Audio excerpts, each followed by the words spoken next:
We should be live now. Hey, hello, howdy, and hello, all you folks out there in YouTube land. Kage here with a nice little Flat Earth Follies job. I have with me Catherine, the lovely atheist, or lovely atheist Catherine. Hello, everybody. And she's going to be joining us, and she's going to join me for this particular type of video for a while, or when she decides that she can. So we have a special friend for you today, and that is Eric Dubay. Now, I've been accused of covering Eric Dubay's crap before. And that was in the last Flat Earth Follies video. That wasn't the Eric I was covering. Although it was a lot of what I saw there was a lot of what he had going on. So we're gonna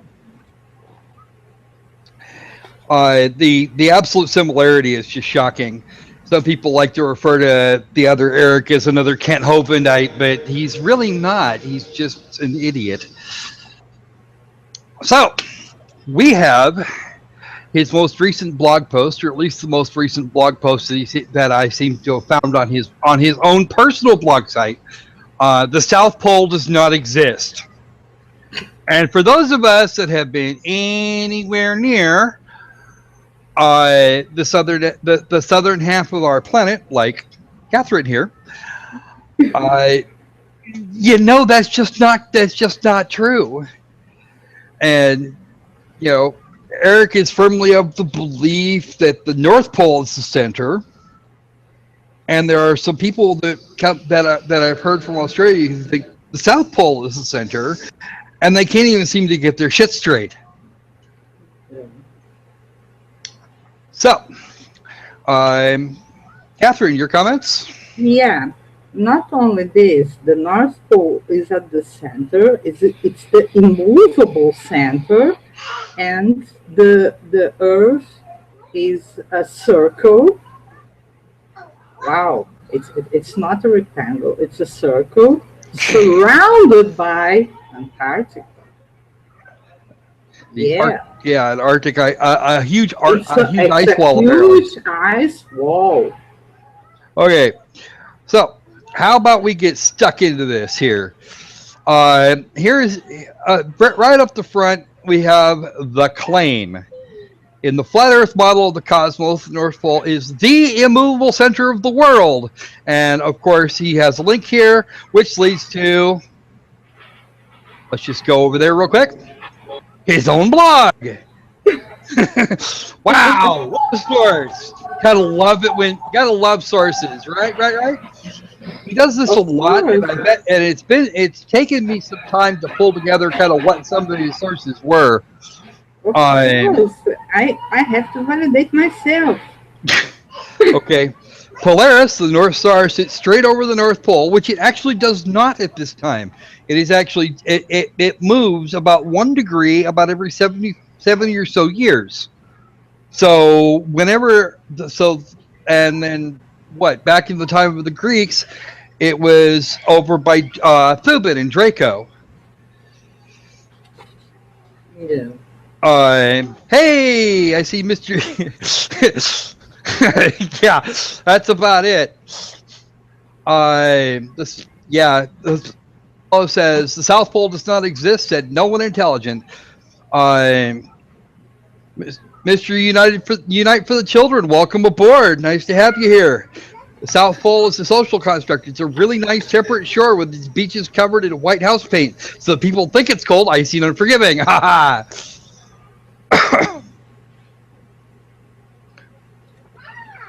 Yes, that technically there isn't a piece of land in the center of the Earth because the Earth is in fact not a circle. Hey there, Mr. U. All right. Yes, it is a sphere, and we're going to take apart Eric's attempt to prove otherwise. Excuse me for a moment. screw it. It'll fix itself eventually. Shorty's got the TV all mucked up, so really need to get a new one of those. Okay.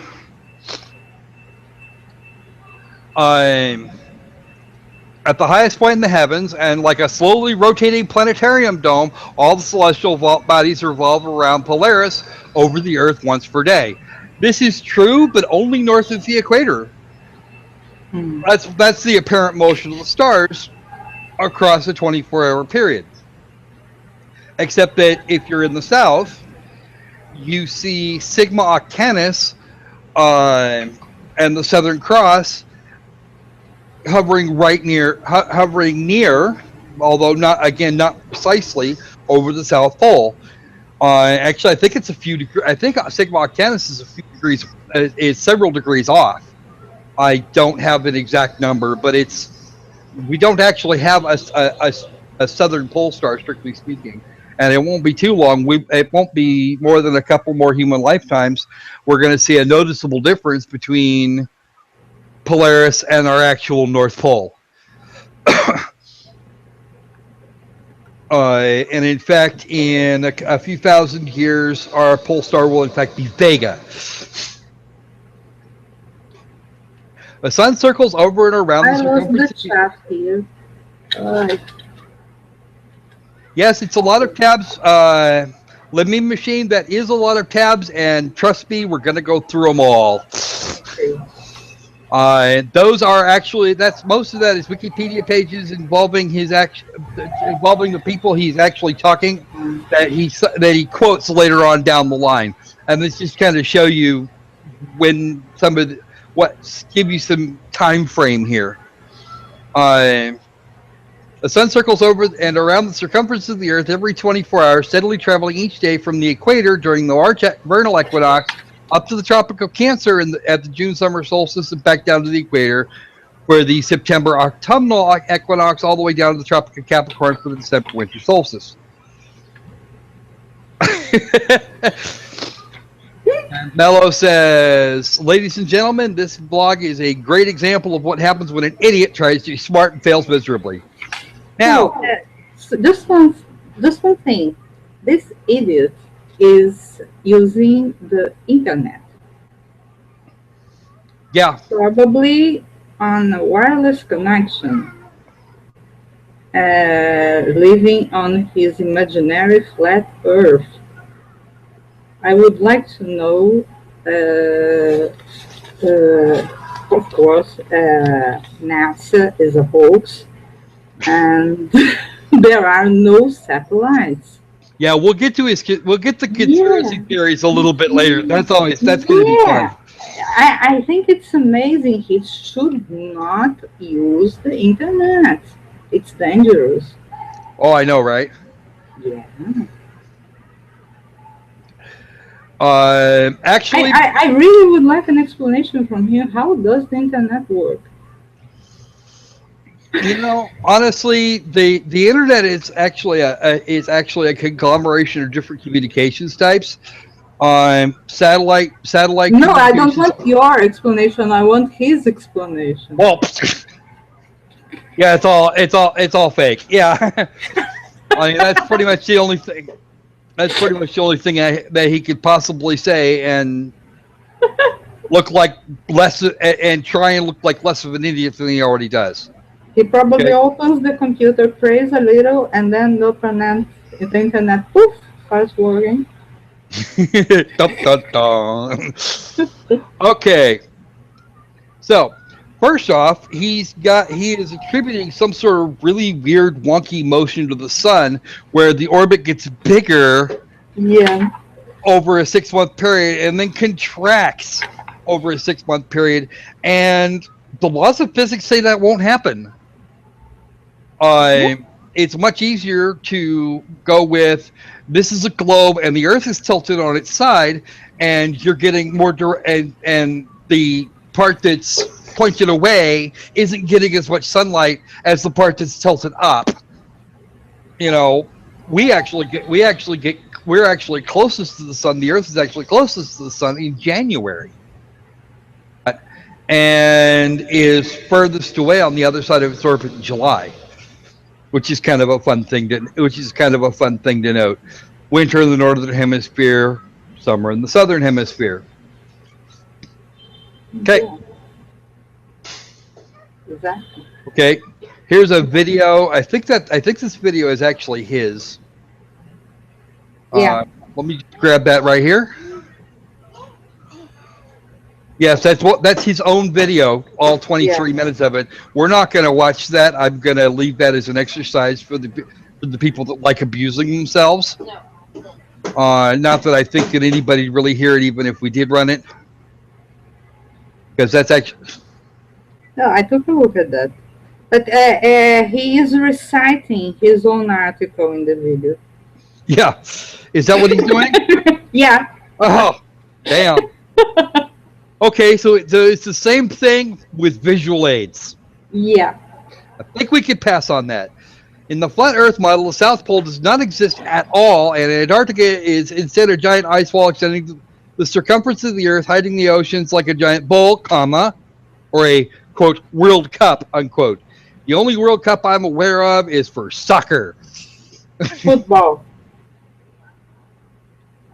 You know, Mello, he doesn't have a clue what he's on about. And he talks about the sun contracting.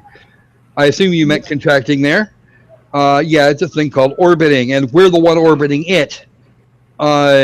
As far as digital homicides games and Day One's Gary's incident, I have yet to see a copy of Day One Gary's incident. I don't know and I'm not intending to buy it, but I've played most of digital homicides games.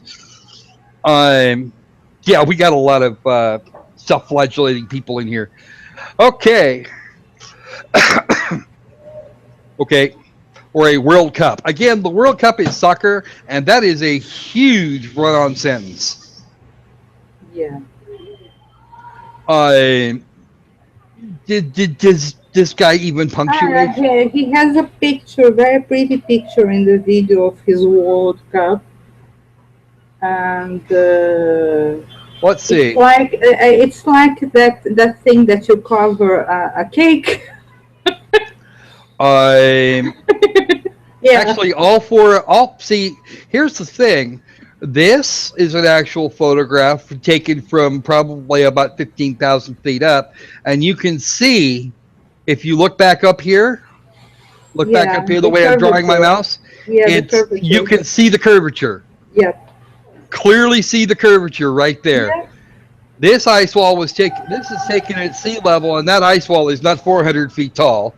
It's probably about 50 or 60. Yeah. But on the left, on the top, you can clearly see the curvature. You can't see the curvature here, but I don't think this is an actual shot of Antarctica. It actually looks like it might be the coast of Chile. I don't know of anything in this. I don't know of anything on the Antarctic continent that looks like that. Maybe Patagonia. It might be. I think it's somewhere in South America. Yeah, Costa del Fuego. That could be. You know the zone better than I do, and actually that's probably the same thing there. It's something in the southernmost part of South America. It's not Antarctica. But it's in the Patagonian region. Okay, this here on the one on the upper is probably looks like it might actually be some of the same area. Yeah. This lower one here was taken obviously from much closer to sea level. Yeah, because the erosion from the tides that you can see, but this is most likely Costa del Fuego, Patagonia, something like this, Chile, Argentina, something. This part is from the southernmost part of South America.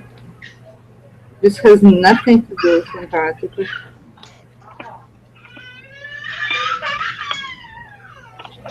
Okay. It sounded. I actually have a friend who traveled there on a sailboat with a crew.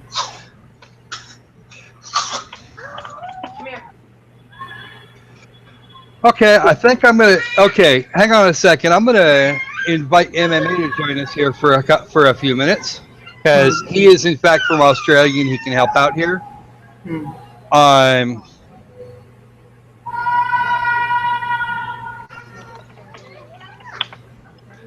I actually going to have to do something here.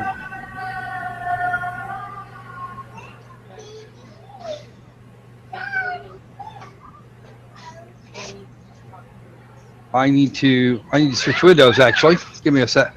All right. Okay.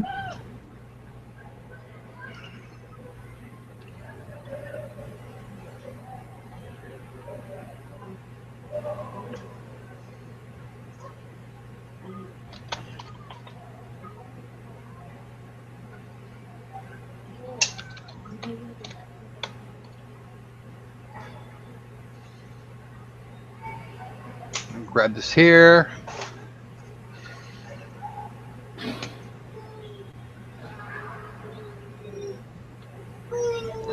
Yeah, stop that.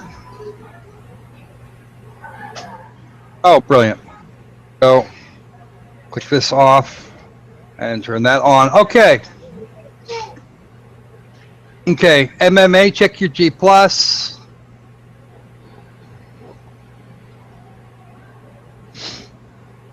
Oh, they're not even of Antarctica? Is that the ice wall up above could be. Oh.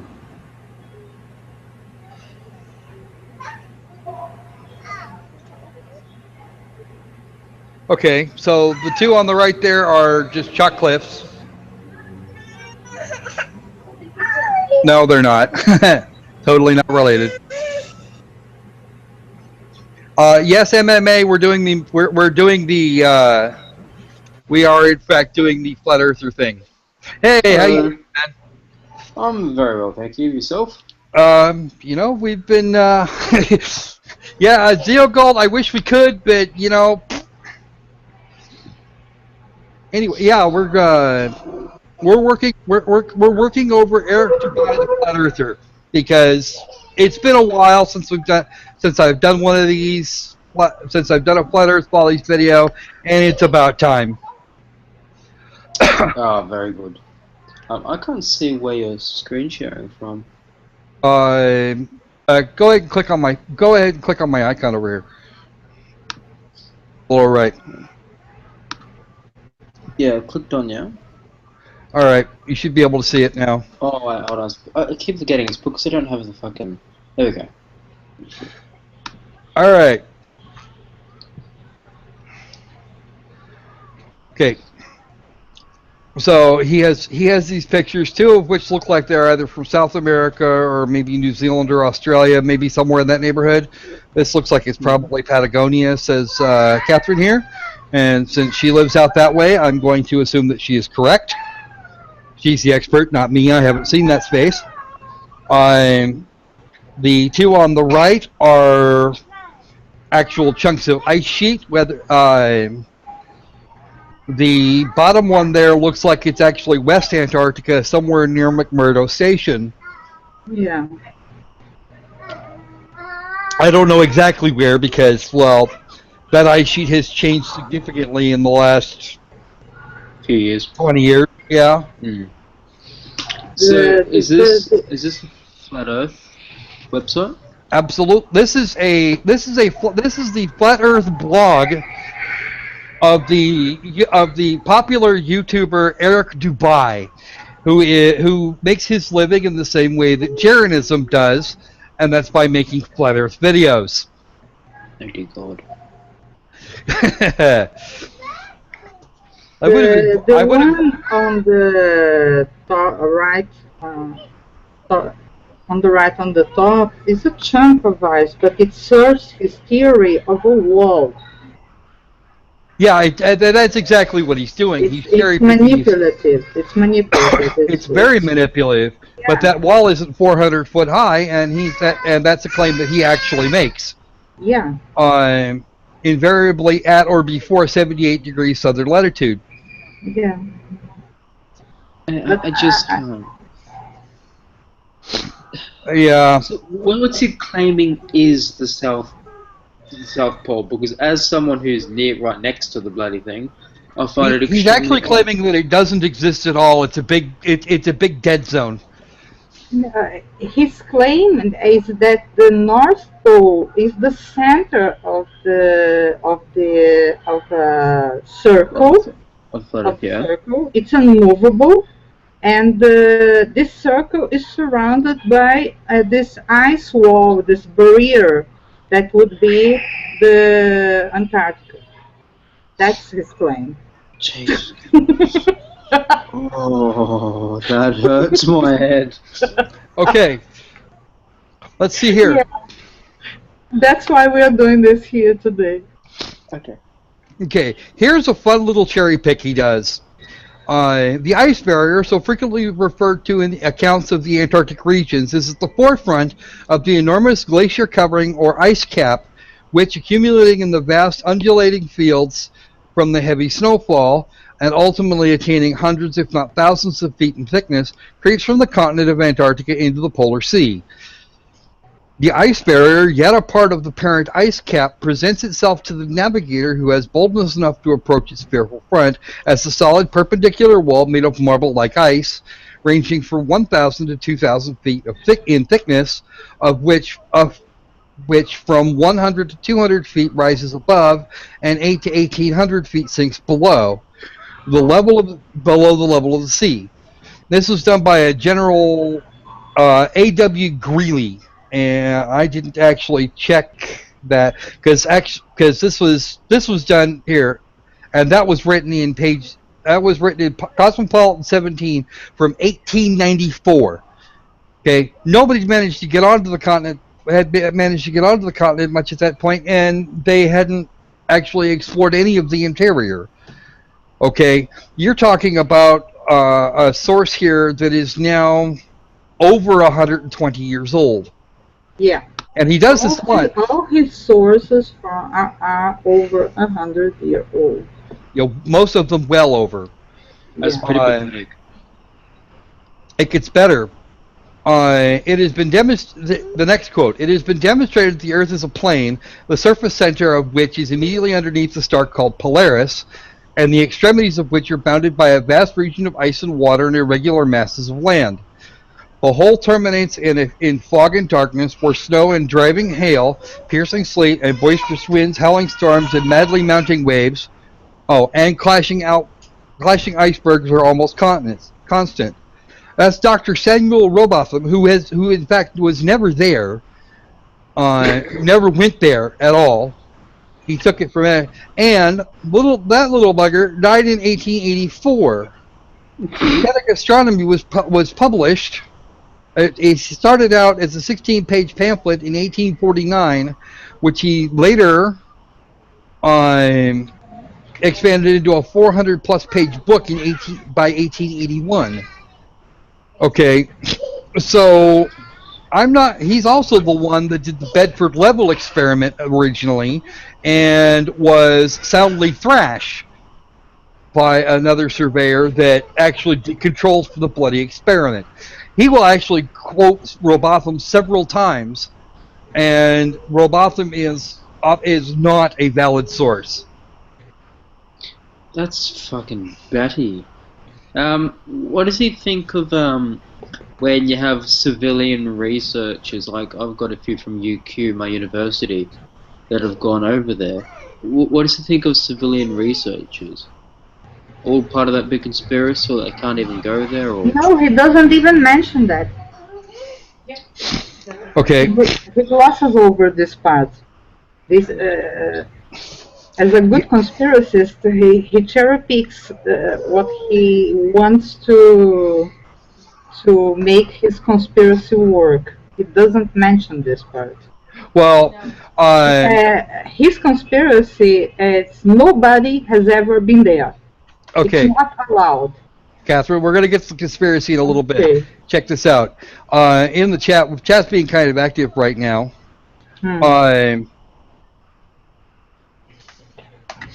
Zeo Gold refers to the Texas sharpshooter fallacy, which is exactly what he's doing here. Fucking what fallacy? The Texas sharpshooter. Don't know. I can look that. I can grab that. I can grab a cap of that here in a minute if you want. Mr. Yu does remember correctly. Robotham reneged on that bet about the Bedford level experiment.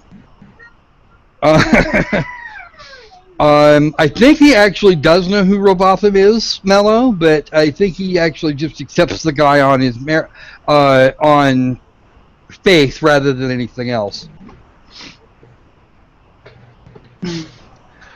All right. Antarctica is not continuing on. Antarctica is not the tiny ice continent found confined to the underside antipode of astronomers' globes. Quite the contrary. Antarctica is literally surrounds us 360 degrees, encircles every continent, and acts as a barrier holding in the oceans.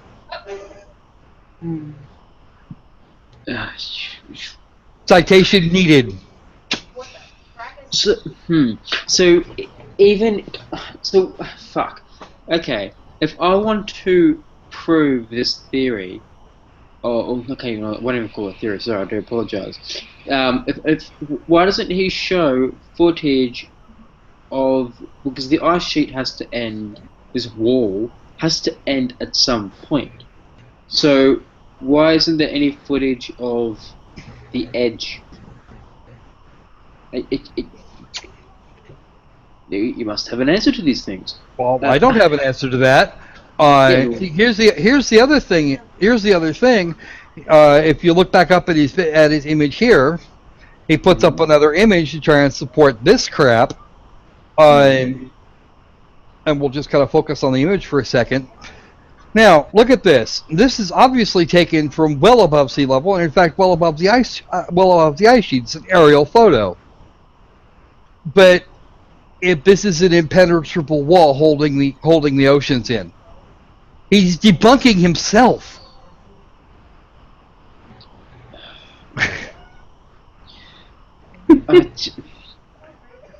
He's poning himself here, and if we can't get past here, if we can't get over here, how does he have an image of this bit here? Yeah. Yeah. Okay, how was this even taken? So either the image is genuine and he's using it to support his shit, or it's not genuine and he's just not calling it out. Yeah, how do you hover over something that is the end of the, because in that video where he shows it, it's like exactly that cover that you use over a cake. And it's kind of it's transparent, and it like contains the atmosphere, and and then it shows that wall of ice. They call it the firmament. Yeah, this is ridiculous. And so, how it explains this picture? It doesn't actually. Not that I can tell. Is it like, okay, I don't know where exactly you're in. I forget exactly where you are, and I'm not gonna ask you to reveal that. But can you actually? When is sunset for you right now, MMA? When sunset for me? Holy shit. Well, since we're coming into winter, it gets a lot later. So a lot earlier. Around 4-ish. You can even fucking Google it, I'm sure. Yeah, it's around 4:30-ish or some shit, sunset. I'm not sure exactly what time it is there for you, so. For me, it's 6:29 a.m. Yeah. So, but here's the question: could you look out your window and see Polaris? Oh fuck yeah! Oh wait, Polaris being the star of the fucking is Polaris my celestial? No, mine would be Polaris. Yeah, okay, yeah. So I don't see your one. No, I see the Southern Cross. Can you see the Southern Cross? Oh hell no! I have seen it way back in the day, but I can't see it today, and I will probably never see it again. Unless you got me. So when people say that there's no Southern Hemisphere or no Southern Pole, it's like, hello, Why is Australian. why is the star field entirely different there than here? Exactly, and I said this to Kane once, the fucking dumbass. If we're on a fucking disc, if I'm on a dinner plate, and how would he account for two different skies? Well, okay, he says that on your dinner plate or on the Earth, you're gonna have these two bodies of stars spinning around In above opposite us. directions. Or some shit, yeah. And I'm thinking, but even still, I could still see your fucking stars, and you can see mine, but You it'll be a should bit be- of a blur or some shit. And you But I should could still be see able some- to, Yeah. unless the Earth is spinning in the opposite directions at the equator. And I don't think the top of South America disappears every so often. I really don't. Yeah. And it's also like, I've always asked the question, if I had a really powerful telescope, if I would point that sucker fucking horizontally, why can't I see Americans? You know, something so powerful, I should be able to see a fucking yank waving at me. Yeah. No, we haven't. No, we haven't, Art. And you should get your ass in here. You're late.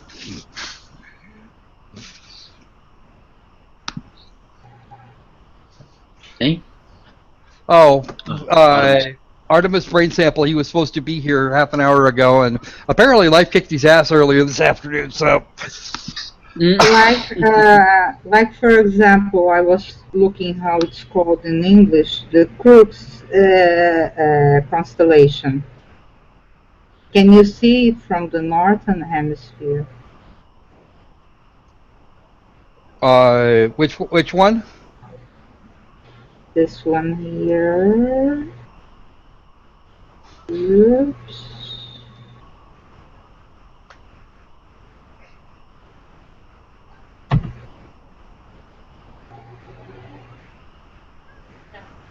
We're not buffering here, Mello. Okay.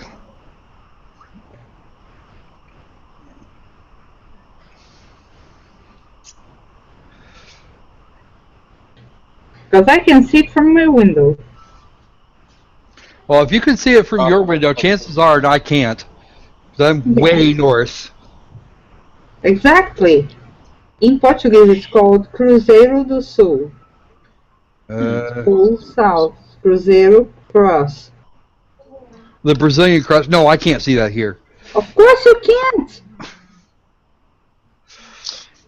I think the thing that has the name south in it implies that it's seen from the southern hemisphere. Yeah, it's the Southern Cross.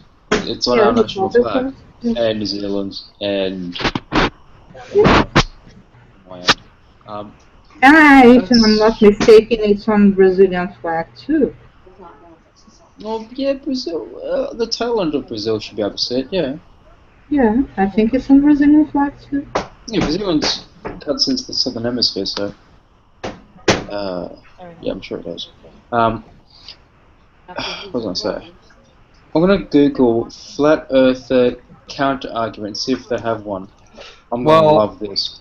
Yeah, well, while you're doing that, we're gonna continue. We're gonna keep going here. The most commonly asked questions and the greatest mysteries yet to be solved are: how far does the Antarctic ice sheet extend outwards? Is there a limit?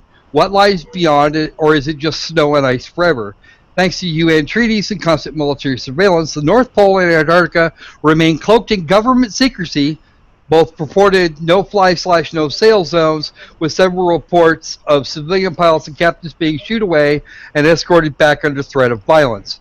Which Now, is priceless because of the picture above. okay. Now, here I have a special treat for you guys, and I'm gonna have to switch screen shares for this because I did a thing. a little while ago. Mm. As soon as I figure out what I did with it. All right. Up. Nope. Nope. Nope. Damn. Apparently I did. Did I not grab it? No, I grabbed a link for it. That's it. That's not what I want.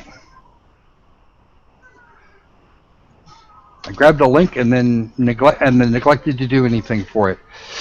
Wait. Yeah, don't mind me. I'll just grab a different. Okay, here we go. And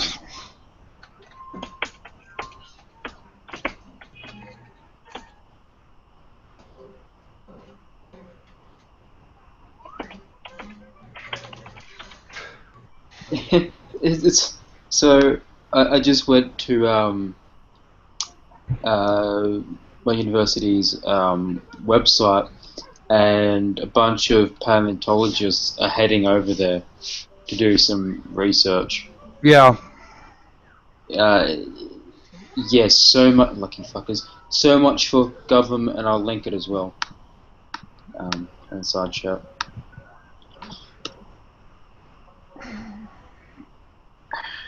Jesus Christ.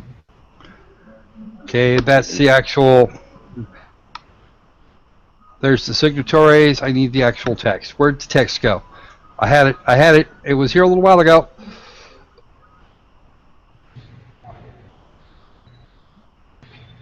The actual text is the Antarctic Treaty. Well, the National Science Foundation is good enough because actually, PDF a little while ago of the treaty itself. Mm-hmm.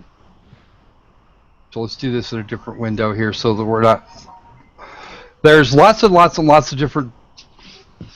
Oh, that's right. I put it up there. Okay.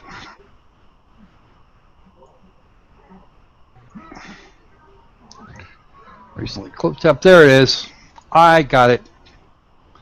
And I'm just going to move this over here. Like so. Here we go. I got it now. This is the actual treaty, folks. Okay. We get it in. It comes. It's not as long as that. It's only about 15 pages or so. But this version was printed in several languages. Okay. Recognizing that it's in the interest of all mankind that Antarctica. Yes, there is a treaty. Recognizing that it is in the interest of all mankind that Antarctica shall continue forever to be used exclusively for peaceful purposes and shall not become the scene or object of international discord. Blah, blah, blah.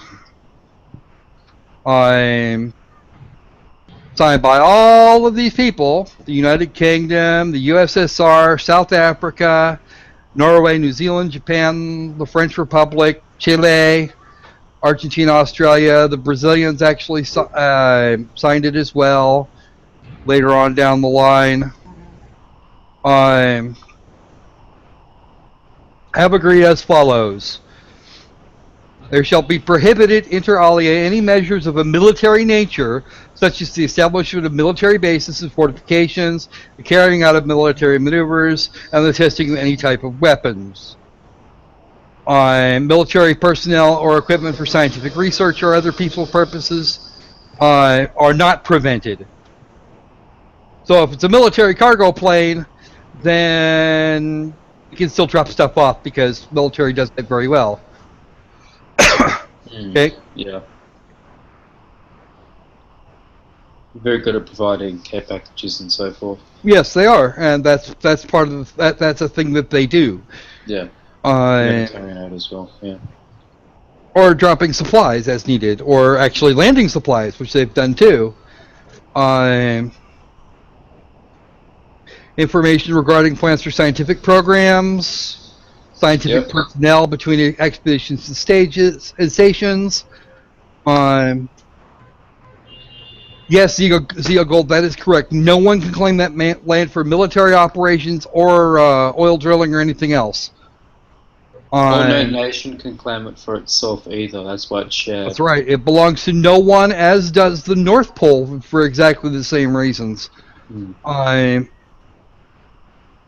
cooperative working relations with specialized agencies, the United Nations, and other international organizations that have a scientific or technical interest in Antarctica.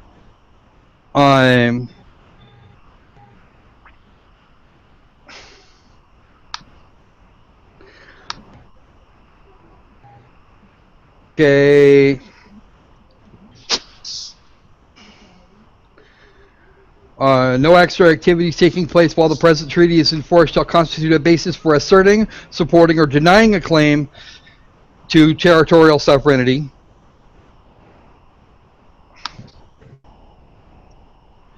Art, go look at the thing and get your ass in here. I was surprised that some people in the chat aren't aware of the treaty or anything. I mean, well, there is because I'm so close to it, but still, it's like. Well, for the folks in Australia, the treaty is actually a thing that they have to pay attention to. I mean, still, it's like, let's see. Any nuclear explosions and the disposal thereof of radioactive waste is bad. Pretty much anything that can disrupt the environment that isn't researchers is banned, and obviously that includes, Yeah, anything south of 60 degrees south latitude, including all the ice shelves.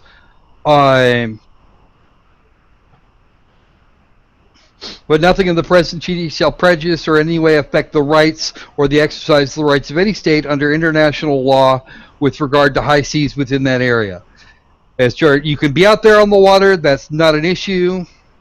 If you want to go sail off the coast, go for it. Nobody cares. Or if they do care, they probably won't care much. The probably only reason they would care is if you're dumping shit in the water.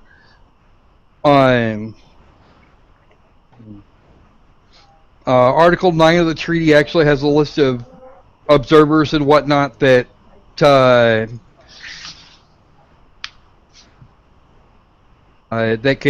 go and check up on people. A lot of this is just diplomatic language. Any military personnel or equipment intended to be introduced to Antarctica are subject to conditions prescribed in paragraph 2.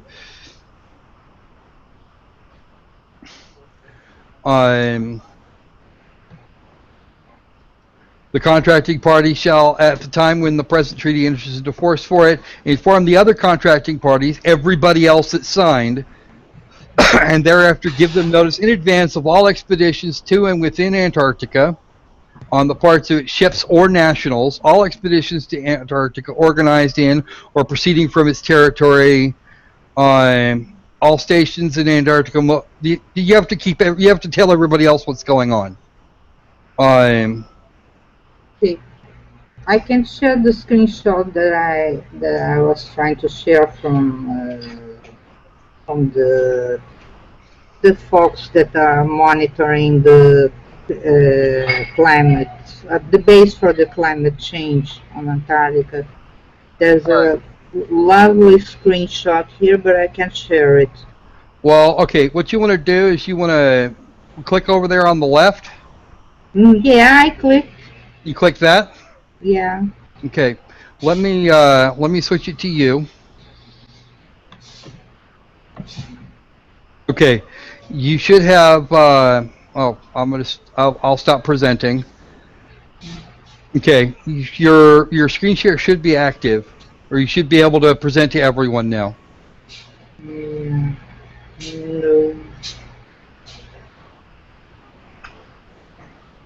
Come on. Yeah. It's not working. Well. Put me a link over on the right here. Okay, I got your link. Hang on a second. It's 10:15. Okay, give me just a second here. Nope, that's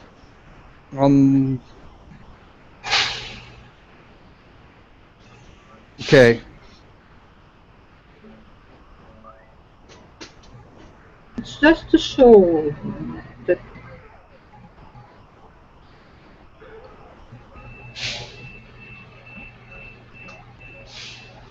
Okay, that's what I thought you were talking about. I need to move this over here so that everybody else can see it. Right there. And I will put that picture up on I will set the picture on my share.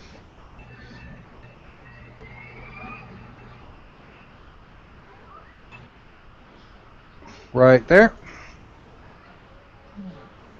Okay, can you see it over there, chat? So the war didn't end.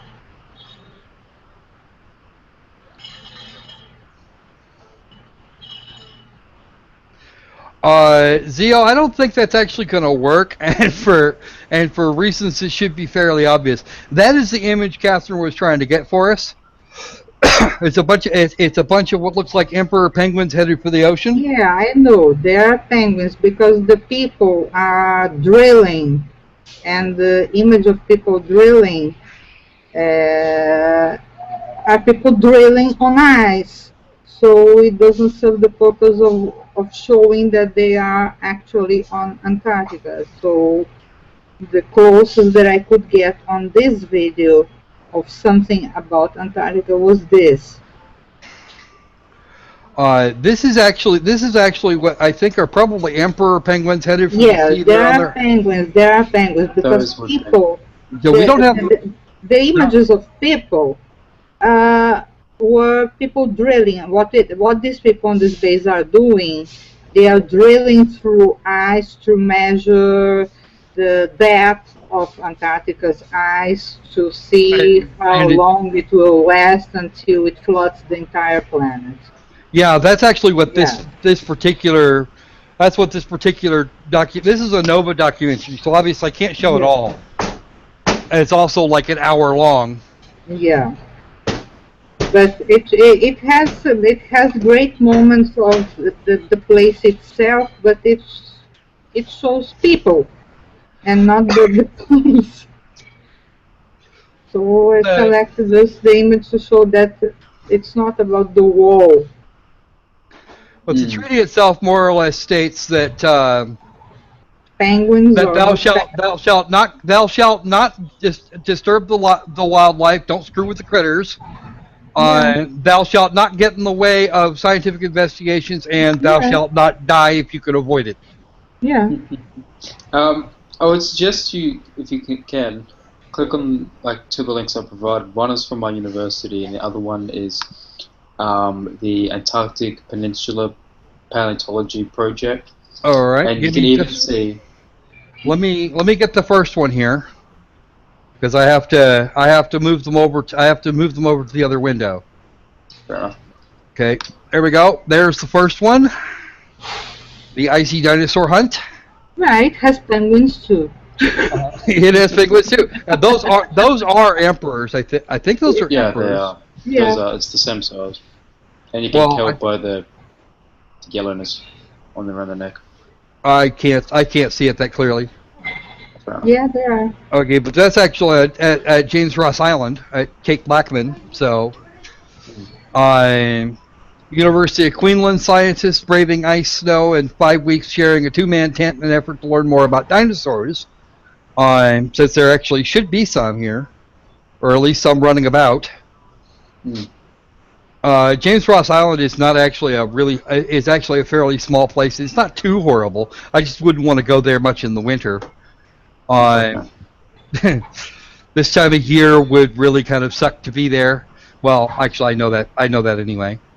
And then there's the Antarctic Peninsula Paleontology Project, and they're going to go look at some other stuff. So you can scroll down. You can scroll down. You can see fucking their Twitter feed, and like you got the actual people doing research that just there, yeah. And they're sharing photos and doing shit you know what fucking humans do. Okay, and that would be at Arctic Dinos for those of you that want to go watch their Twitter feed. I don't know if they're still there, but they should be. They might still be there. But if they're out there, on the ice, if they're out there by themselves, chances are they're not gonna be too far. They're not gonna be too much longer out there. So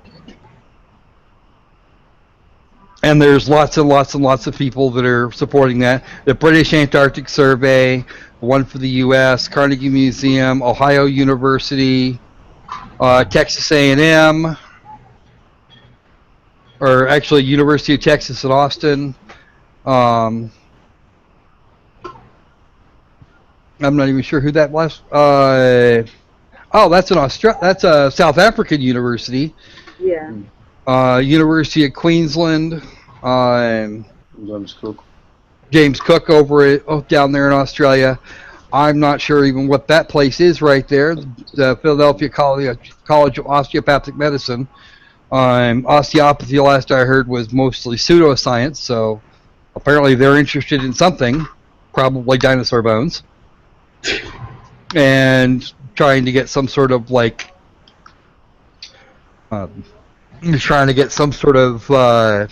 evidence that dinosaurs aren't nearly as old as we think they were.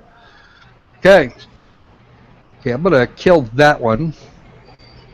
You can kill this. I just want to show the place that there are people working there. Okay, don't need that one either. I'm trying to keep my number of windows or my number of tabs kind of down because I have almost as many in the Prime window. Article 9 describes the exchange of information and such. Actually, they're building a new. They're actually going to start a new Mythbusters series there, Mello. They're currently looking. They're going to do a scripted reality show, or a scripted type of reality show thing, where they're actually going to where they're going to get a bunch of people together and see who's going to be the next Mythbusters. I'm muting my microphone for a while. Okay. All right. Measures regarding use of Antarctica for peaceful purposes only, facilitation of scientific research in Antarctica, facilitation of international scientific cooperation in Antarctica, facilitation of the rights of inspection provided for in Article 7, the one we kind of glossed over a bit there, questions relating to the exercise of jurisdiction, and conservation of living resources in Antarctica. Each party, but Article 10 covers disputes. Actually, it's Article 11. Article 12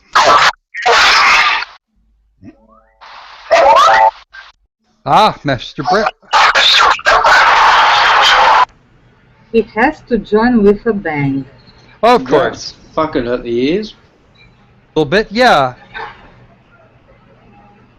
You alright over there, Aaron? Yeah, I'm fine. Oh, fucking hell. Give me the fucking jumps. I was sitting here looking at the article and looking at Article 12 and going,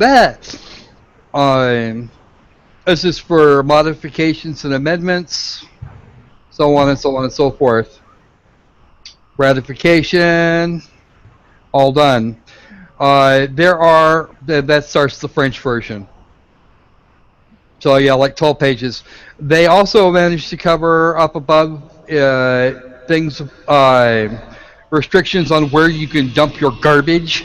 If you take it in, you have to pack it back out. You can feed there too. And as long as you're careful, or you have an absolute emergency. Excuse me. If you have an absolute emergency, you can dump as you have to keep your ship afloat. But you are responsible for cleanup and all that kind of neat shit. So the idea here is to keep the Antarctic waters clear. The idea here is to keep the Antarctic waters and the ice sheets clear. Don't screw with the wildlife, and don't get under the feet of the people doing the science. This PDF, that I will place a PDF in the description, or a link to the PDF in the description. It's basically you can go anywhere in Antarctica but that you can safely get to, but temporary restrict zones are put into place to protect wildlife and the integrity of scientific investigations and experimentation. Shut up, Aaron! I can hear you kind of, but you need to figure out what the hell that noise is. Kick that cunt. Jesus Christ. It's Aaron. Yeah, it's Aaron. Absolutely no human intervention or contamination is allowed. You carry a bottle to pee in, and you cannot help an animal in distress. All human waste, trash, and everything is taken out by ship. Absolutely nothing is left behind. While in Antarctica, you are most likely to be arrested for pissing on the ground than you are for looking for non-existent walls or domes. Yep. You can look for the dome all you want, and nobody will stop you as long as you're not being a complete asshole about it and pissing on the ground. Exactly. It's basically the scope of the treaty. Anyone can get a job in Antarctica. Oh. Hold on a second. All right.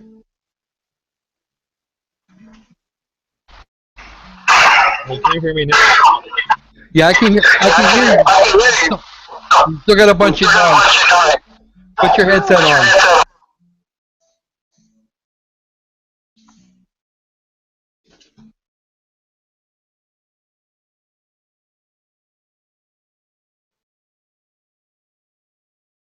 He's working on it. He was supposed to be here an hour ago, so we more than an hour ago so we could make sure that got checked.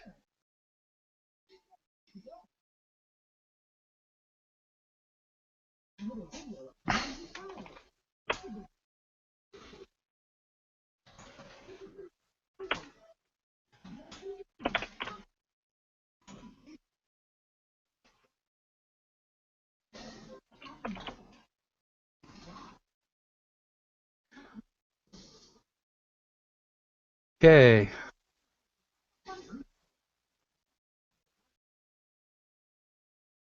All right, and so the stream has been up, and so it's now been updated.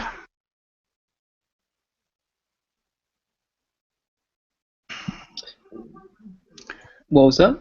The watch page was just the page everybody's watching from has now been updated so that they can go read through the critter in detail, the treaty in detail. Oh yeah. As long as you can get there safely, you can even fly over. There's actually active overflights that go over Antarctica. The problem, of course, is dragging from back to front. They tend to like that tends to be quite a bit in terms of range for an aircraft. It's one of the reasons they don't fly directly from Australia to Chile or most anywhere else in South America. Because there's not a lot of places to land if some shit goes wrong, and it's hard to find an aircraft down in that direction. Oh, exactly. It could be done. We don't know. I'm fairly certain there are aircraft that have that kind of range, but most of it would be fairly extreme. You have to look at what kind of flight time you're talking about. So here's another quote from our buddy Mr. Robotham. How far the ice extends, how it terminates, what exists beyond it are questions to which no present human experience can reply. Which, of course, was probably true when he wrote this back in the 1880s, or probably the 1870s. He was writing that. It's on page 91, so I'm guessing it was sometime during that period. I don't actually have a copy of the book. Let's see. All we know is that snow and hail, howling winds, blah, blah, blah. I think this is actually the same quote we had a little while ago, isn't it? No. And that in every direction, human ingress is barred by unsealed escarpments of perpetual ice extending further than the eye or telescope can penetrate and becoming lost in gloom and darkness. Yeah, a lot has been done since Robotham was alive, and yet he quotes Robotham repeatedly. Um, we've already covered when Robotham existed, and he didn't exist after airplanes were invented. So flying over the pole, not a thought that he could have had. And of course, if you're stuck at ground level, you're not going to get a telescope to look over the top of it. So that's just kind of the way it is. Before now we're back to actual Dubay saying things here. Before reaching the Antarctic ice wall, navigating the increasingly tumultuous southern oceans, explorers encounter the longest, darkest, coldest nights and the most dangerous areas and storms anywhere on Earth. Well, yeah, it would really depend on when you were going, because if you go in the middle of winter, that tends to be a lot of dark. But you probably don't even get daylight down there. At least I've heard that you don't. Down towards the South Pole. Okay, you actually don't. There's no real daylight. You might get a kind of a haze that looks like it might be sun up. But you really don't. You don't even really get a day cycle. And the emperor penguins, of course, are hanging around in the middle of out in the middle of things, all huddled up for warmth with a bunch of eggs under them, which is fun. That's actually from March of the Penguins. It's a lovely thing, lovely little movie that was put out years ago. The version I saw was narrated by Morgan Freeman. Great film. But it covers most of the year for the emperor penguin's breeding cycle. Well,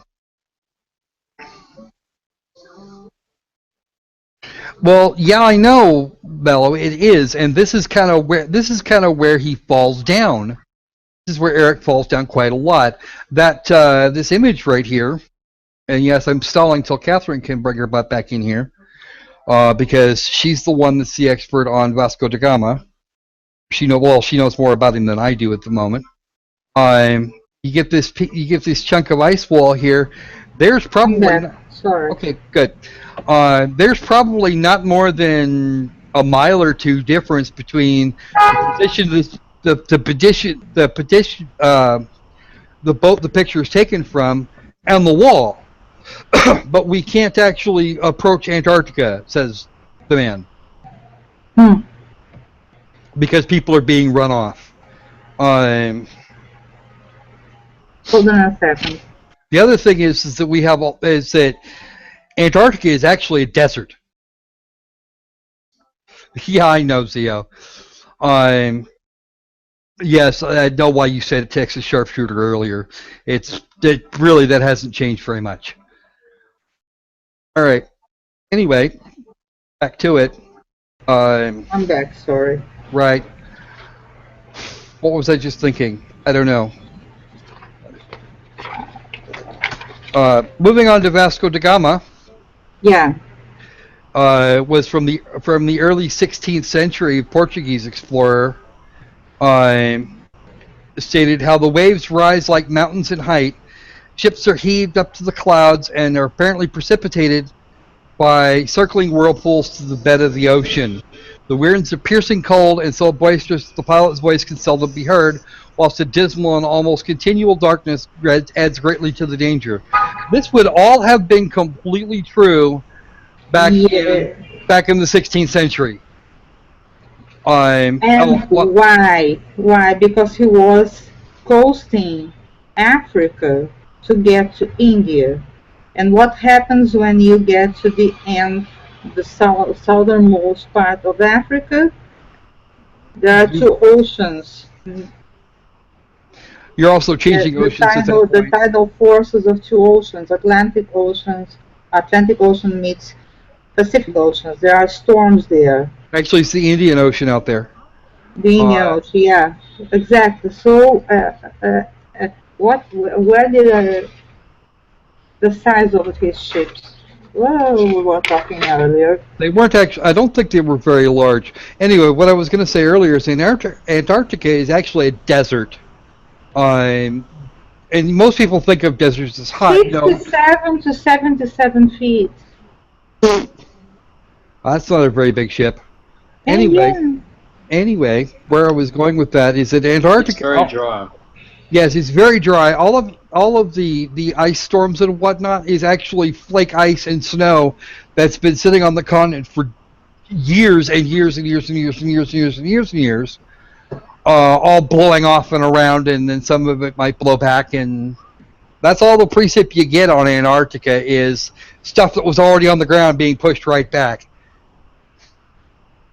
So imagine you are basically on a boat on those famous storms of the Indic Ocean, and what do you expect? It's scary. Yeah, it's scary out there. Well, yeah, especially if you don't have things like electric lights and motors and fun stuff like that. Exactly. It's scary. And in the 16th century, he didn't. Ooh, Yeah. what a concept. Yeah. In 1773, Captain Cook became the first modern explorer known to have breached the Antarctic Circle and reached the ice barrier. During 3 voyages lasting 3 years and 8 days, Captain Cook and crew sailed a total of 60,000 miles along the Antarctic coastline, never once finding an inlet or path through or beyond the massive glacial wall. See, here's the... I don't think he's got that much of a brain. I think the toy monkey actually gave up and walked off.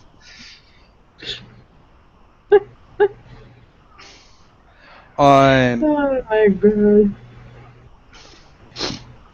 I am more an old school atheist that would much rather think and gather evidence than play the social justice game, because social justice games are bullshit. That's another thing that's another type of video we do around here sometimes. But that total of 60,000 miles doesn't take into account. He says it's around the entire Antarctic coastline. Well, that can't be right for starts. 60,000 miles is not the circumference of the Antarctic coastline. Well, the entirety of the United States can be placed in Antarctica, and there is space left. Yes, as a matter of fact, it can. Australia is about the same size as the continental United States. But when you think about it, that 60,000 miles probably included his trips back and forth to his home base. That was probably in England. I haven't looked at James Cook in a while.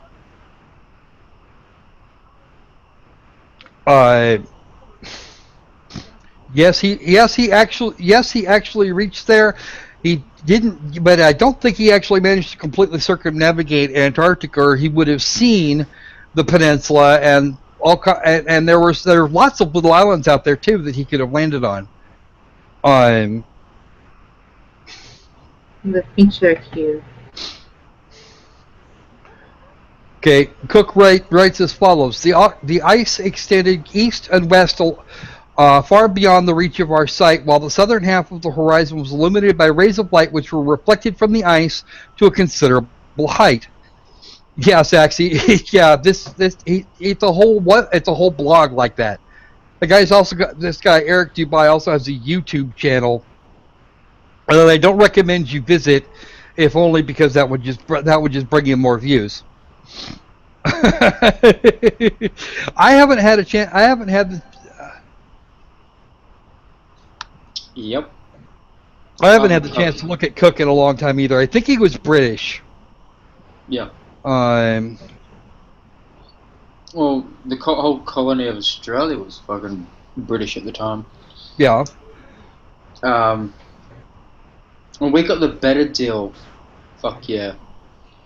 It has nothing to do. It has nothing to do with the South Pole, with Antarctica.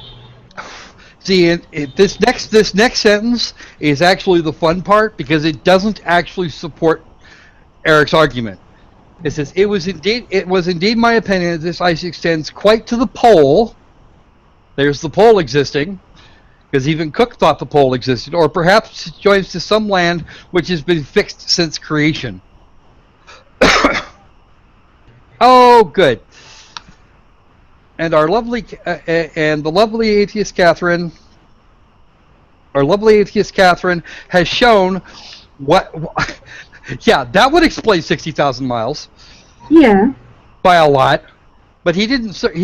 At no point does it seem like he completely circumnavigated Antarctica. And No. if he did, well, it looks like he did on that third voyage. But but the first voyage he didn't even really Let get me there. just tell you what were his. Let me go back here. What colors? What are the colors? The first voyage in red, the second green, and the third in blue. Yeah, exactly. So it was his first voyage that he went and actually managed to get. No. Looks like most of the way around, but he didn't. First voyage was to Pacific Ocean. Right, he went over. Second to Terra Australis. And he encountered mainland of Antarctica, but turned towards Tahiti and resupplied his ship. Right. And on his third voyage, he went up through the Bering Strait and then apparently stopped at some point. His planned route goes into little dashes. Yeah. Oh, that's his crew after he died on the third voyage. So now that was when he went to Bering Strait. And this is 3 voyages counting 60,000 miles. And the first and that second voyage, our green line here, goes down from England all the way back around to the Cape of Good Hope.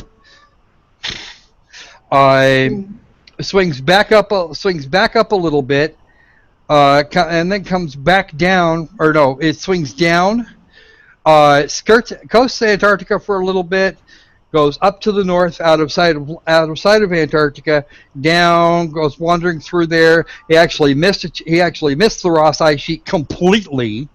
Goes wandering around the Pacific for a while, and then comes back after he stops off. It looks like he stops off in New Zealand to kind of finish his circumnavigation, which, we're talking about 60,000 miles. This readily explains it.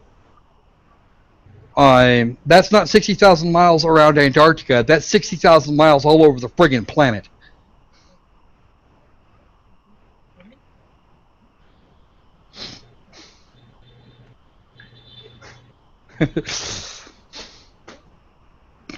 Chat is actually really active. Chat's kind of hopping today. I like it. I like it a lot. So, Cook's opinions on this are, they don't actually support Eric, and even if they did, they're not particularly valid today for certain. On October 5th, 1839, another explorer, James Clark Ross, for whom the Ross ice sheet was named, began a series of Antarctic voyages lasting a total of 4 years and 5 months. They sailed 2 heavily armored warships, thousands of miles, hurricanes, icebergs, blah, blah, blah, looking for an entry beyond the southern glacial wall. Upon first confronting the massive barrier, Captain Ross wrote this of the wall, extending from the eastern extreme point as far as the eye could discern to the eastward. It presented an extraordinary appearance, gradually increasing in height as we got nearer to it, proving at length to be a perpendicular cliff of ice between 150 feet and 200 feet above the level of the sea, perfectly flat level at the top, without any fissures or promontories to its even seaward face. We might, with equal chances of success, try to sail off through the cliffs of Dover as to penetrate such a mass. That being said, on this particular instance, he did in fact get up onto what is now the Ross ice sheet, and that's just his. Yeah, what was he expecting? But that's what we've got. That's what we've got going on here. He gives the first impressions and he doesn't give anything else later on. Okay. We'll get back to this as the crow flies here. Oh no, actually that's all right. Let's look at this. This is how they show you the flight path. The distance from Cape Town to Sydney is 6,837 miles over water, ignoring winds, air traffic, and restricted flight zones. I don't know why he would do why. See, the thing is, he dropped it on a flat map. The actual flight path that he apparently found was from Cape Town to Dubai, and Dubai to Sydney. And of course, if you're routing through Dubai, you're gonna have a longer flight path, a longer flight plan. Oh, ouch, Mello. That's kind of hard. Mello Online One here says, I've watched porn that was more informative than this guy's blog. And really, that's almost true in some ways. So very true. Let's see. It's pretty bad. Let me see if I can get to Sydney, from Sydney to Cape Town. I love this thing.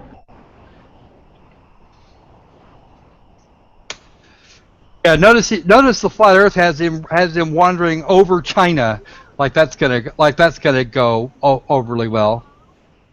No, remember I told you yesterday that I was having laughing feet and lots of kittens. That's because of it. Oh my god.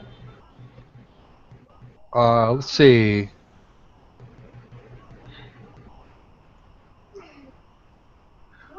Let's see. Look at the North Pole in the middle.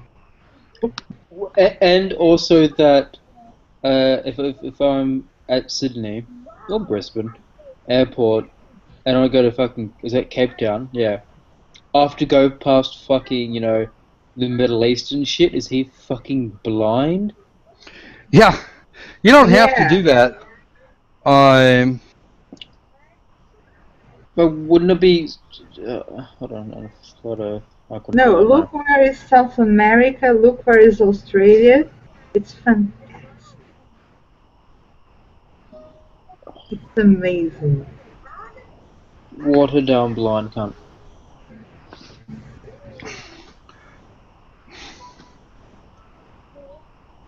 Oh, looky what I found. Yeah. Okay, check this out. You're gonna love this. Look what I found. I found a flight. Okay, check this out. South African Airways, which is operated by Virgin Australia. And that's just kind of a thing there. Don't worry about any of this crap. Cape Town to Johannesburg. I'm not sure where JNB is. Or Tambo International. I don't know where Tambo is. Let me just check that real quick. I was gonna check for you. Nope, that's the one in Johannesburg. Okay. Town International to Tambo International in Johannesburg. Okay. Okay. Johannesburg to Perth, which is, if I remember correctly, on the west side of Australia. Mm-hmm. And then Perth to Sydney. Okay. How long is this trip? I don't know. The total is. It takes a while. 23. The whole trip is 23 hours, but to get but the actual flight between Johannesburg and Perth is 9 hours and 10 minutes. Okay. Okay. And most of that, and a large chunk of that, you got 7.5 hours worth of just stops. Because it's 2 hours from Cape Town to Johannesburg. Another 9 hours and change getting between South America and Australia, and 4 hours to get across the continent going that way. Now, if you look at that, that takes you from here to here, and all the way around here. Okay. And you have to go through China. And and you wouldn't go through China. You just wouldn't. I don't remember seeing any more direct routes. Let's look and see if we got some more direct routes. That one's 1745. Mm-hmm. We'll show flight details here. Johannesburg, and then directly to Sydney, 11 hours and 50 minutes, which means what they're doing is they're going all the way around the other end. That means they're going around the other way.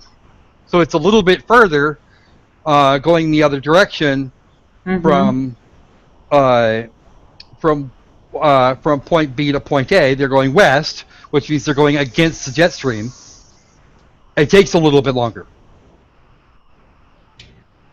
There are ways to get directly from South Africa over there without going into the Middle East. Matter of fact, in neither of these cases do you even leave the same degree of latitude, or the same general latitude zone. Okay. And he claims that there are. And he claims that, and his little graphic here says you have to go through Dubai to do that. Okay, you're not paying attention, Eric. You're doing it wrong. Oh, well, of course there's no direct flights from Cape Town to Sydney, because the one at Johannesburg is it's actually larger. And actually, at these ranges, the shortest distance between 2 points is not a straight line, you fucking idiot. It's a great circle, which I find interesting because as the crow flies, if you look really careful, you'll see that his line curves. Okay. No, and on a commercial flight, they wouldn't sell something with no stops. From a business point of view, it doesn't make sense. Yeah, why would they not do that? Let's see. You got another image down below here somewhere. Oh, there we go. The long haul argument. Yeah, You can't go from here to here. Well, actually, yeah, you can. That flight path should be available. Where is? Let me see that. Where is that? Where's that flight path is in Chile, northern Chile. It looks like. Yeah, northern Chile. Not sure where that is. Oh, Santiago. Okay, Santiago to Christchurch. Let's get our magic website out. This is Expedia, so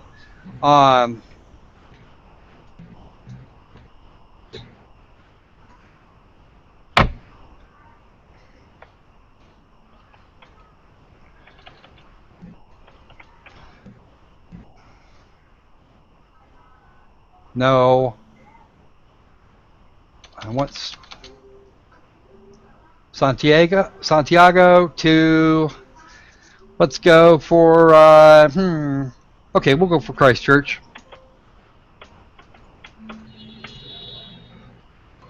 Christchurch International, and we'll just go hunt. Let's see what we got. These are flights leaving today, obviously, because the dates are irrelevant, or mostly so.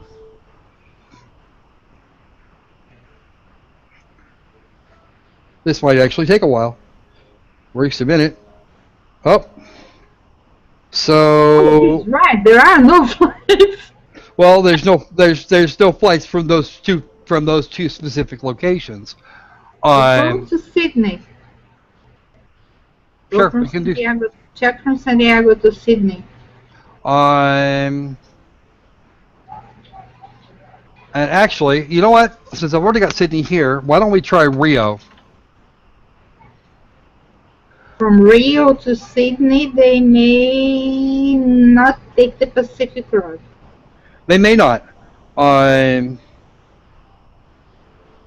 I'm not sure why they'd want to. Let's see. And actually, the sad part of it is they already came up with. They've already come up with it. Why some? I forgot to click the magic search button. See, we already got some. We got a bunch of them here. Let's see.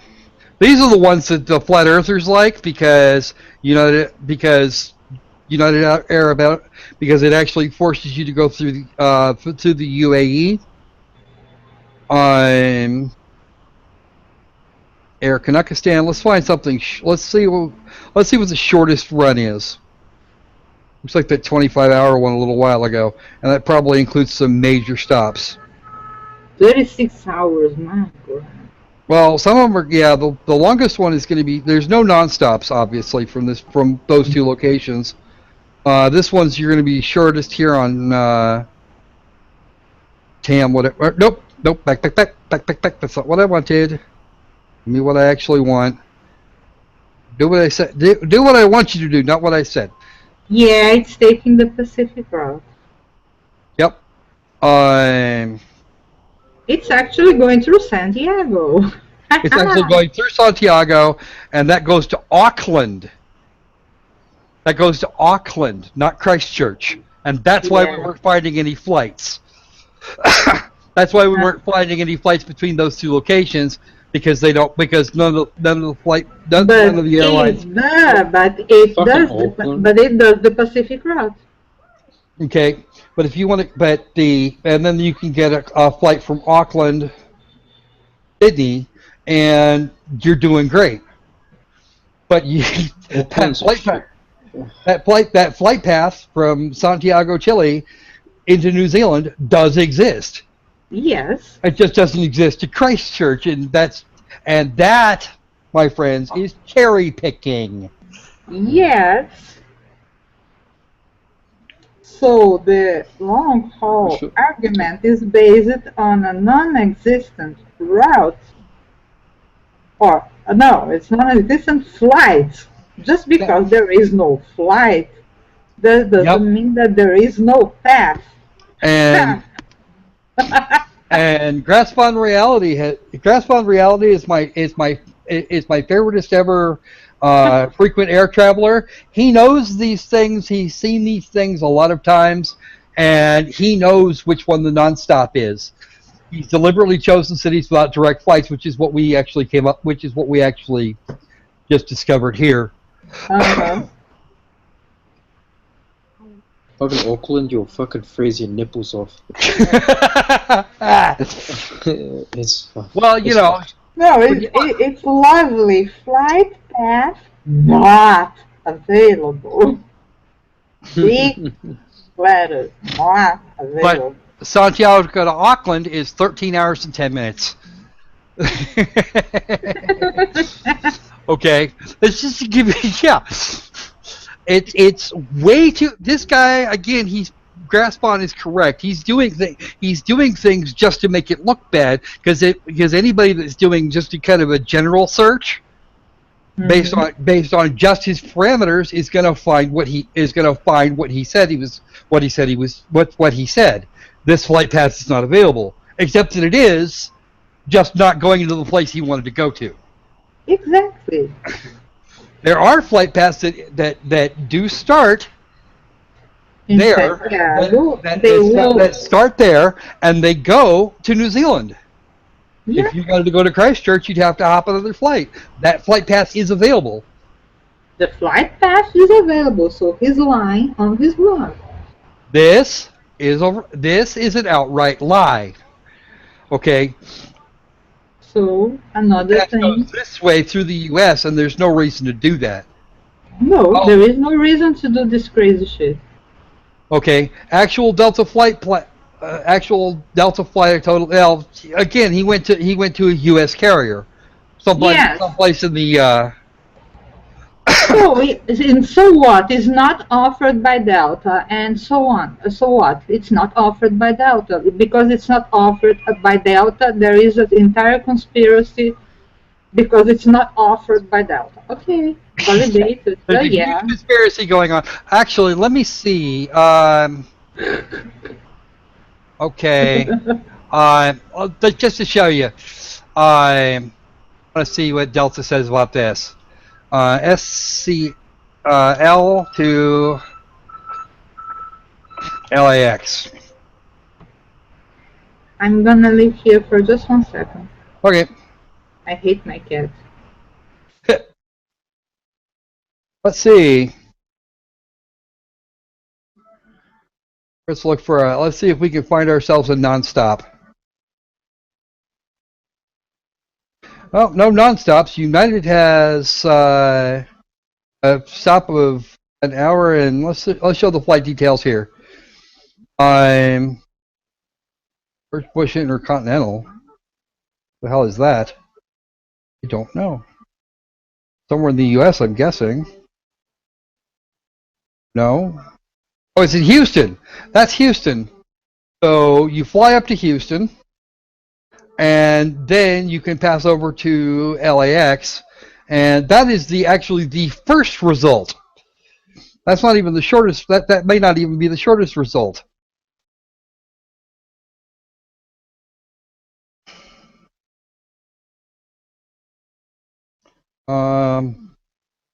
Yeah. United and Qantas. Yeah. Yeah, I don't know all the airport codes anymore. And it looks like that's actually a reasonably short list. This one looks like it stops for an hour and a half in Lima, which is in Peru. That stops in Bogota and Miami. Also Bogota and Miami. That's LAN. That's Mexico City. That's one stop in Mexico. Find Delta. Oh no, I haven't seen a Delta flight actually. There we go. Yep. See. Actually, that one stops at Atlanta and St. Louis, which is hilarious. That's because, but then, Delta's primary hub is in St. Louis, if I remember correctly.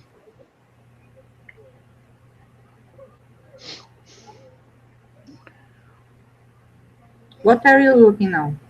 I am looking at LA or Santiago to Los Angeles. Most of this stuff goes through either Dallas or Houston. There. So all of Delta's went through Atlanta and then through St. Louis to get there. Hello. Hello. Oh my God, it worked. I was starting to wonder about that. I can't tell you what a fuck up this has all been. I was about to start kicking dogs. Oh no! Don't kick the dogs. They didn't do that. They didn't do it. I am sure one of these fuckers deserves it. I'm just about to decide which one. I think I'll start with Pavlov. He's old. Okay.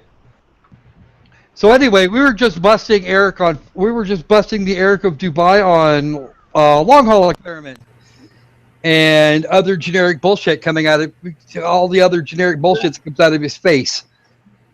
We're actually going to go back up to the other one. That is where we were here. We were just talking about flight times and how it's incredibly easy to dump.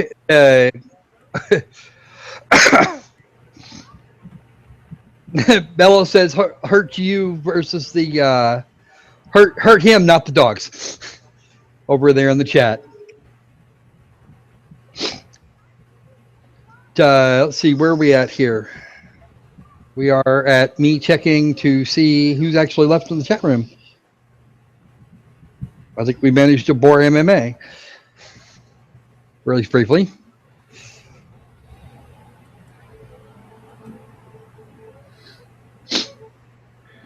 Okay, yeah, MMA took off. He's just way too tired right now. Yeah. So we'll catch you up later there, MMA. Thanks for dropping in. Come on, Art. All right, let's go on to the next thing here.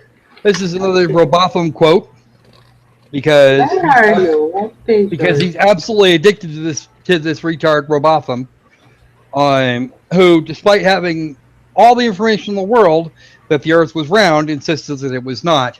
If we now consider the fact that when we travel by land or sea, from any part of the known world in a direction towards the North Pole Star, we shall arrive at one and the same point. We are forced to the conclusion that what has heretofore been called the North lost you, dear. Where you are? is really the center of the Earth. From this northern center, the land diverges and stretches out of necessity towards the circumference, which must now be called the southern region, which is a vast circle, not a pole or a center. I don't think it's going to be quite. I don't know if it's going to be quite that late. We're going to try and wrap this up before too much longer. I originally plotted this out for 2 hours. Looks like we're going to go a bit over. We got off on some. Yes, that is correct. We got off on some really fun tangents, and that's part of the reason we do things like this. Yeah. Which was now be called the southern region, which is a vast circle, not a pole, or center. Hey, I got you. We got you, Art. Yeah, for now. In this and other ways, the great navigators have been frustrated in their efforts and have been more or less confounded in their attempts to sail around the Earth or beyond the Antarctic Circle. But if the southern region is a pole or center, like the North, there should be little difficulty in circumnavigating it. Many people by that time had, actually. The distance round would be comparatively small. When it is seen that the Earth is not a sphere but a plane, having only one center, the North, and that the South is the vast icy boundary of the world, the difficulties experienced by circumnavigators can be easily understood. Yeah, of course. Yeah, that's entirely reasonable. Well, it's a reasonable line of thought, except that it's not. You would expect that in the 1880s, or in the 1870s, 1880s, early 1880s, when this was written, that shipbuilding technology wouldn't be what it is now. Well, certainly. Sure. And people go around Antarctica all the time now. Matter of fact, you can actually charter a flight in Johannesburg to completely fly over the continent. It can be done, and in fact is done. We have just debunked the previous section. Yeah, I think we're confusing the language of circumnavigate and circumnavigate. Yeah. But here's the information on Robotham again. He published his what was originally a 16-page pamphlet in 1849, Synthetic Astronomy, the Earth Not a Globe, under the pseudonym Parallax, and he published that in 1849 in 16 pages, which he later expanded into a book by 1881, and he was dead in 1884. I love this part, the decade-long studies of the Earth. He studied the Earth exactly from where? My guess would be that since he was in England, it was probably there. He had a really powerful telescope. Yeah. Well, the telescope had only actually been invented in 1806. But he had a really good one. Yeah. And it was curved because it extended space and then it went back to Earth. It was magical.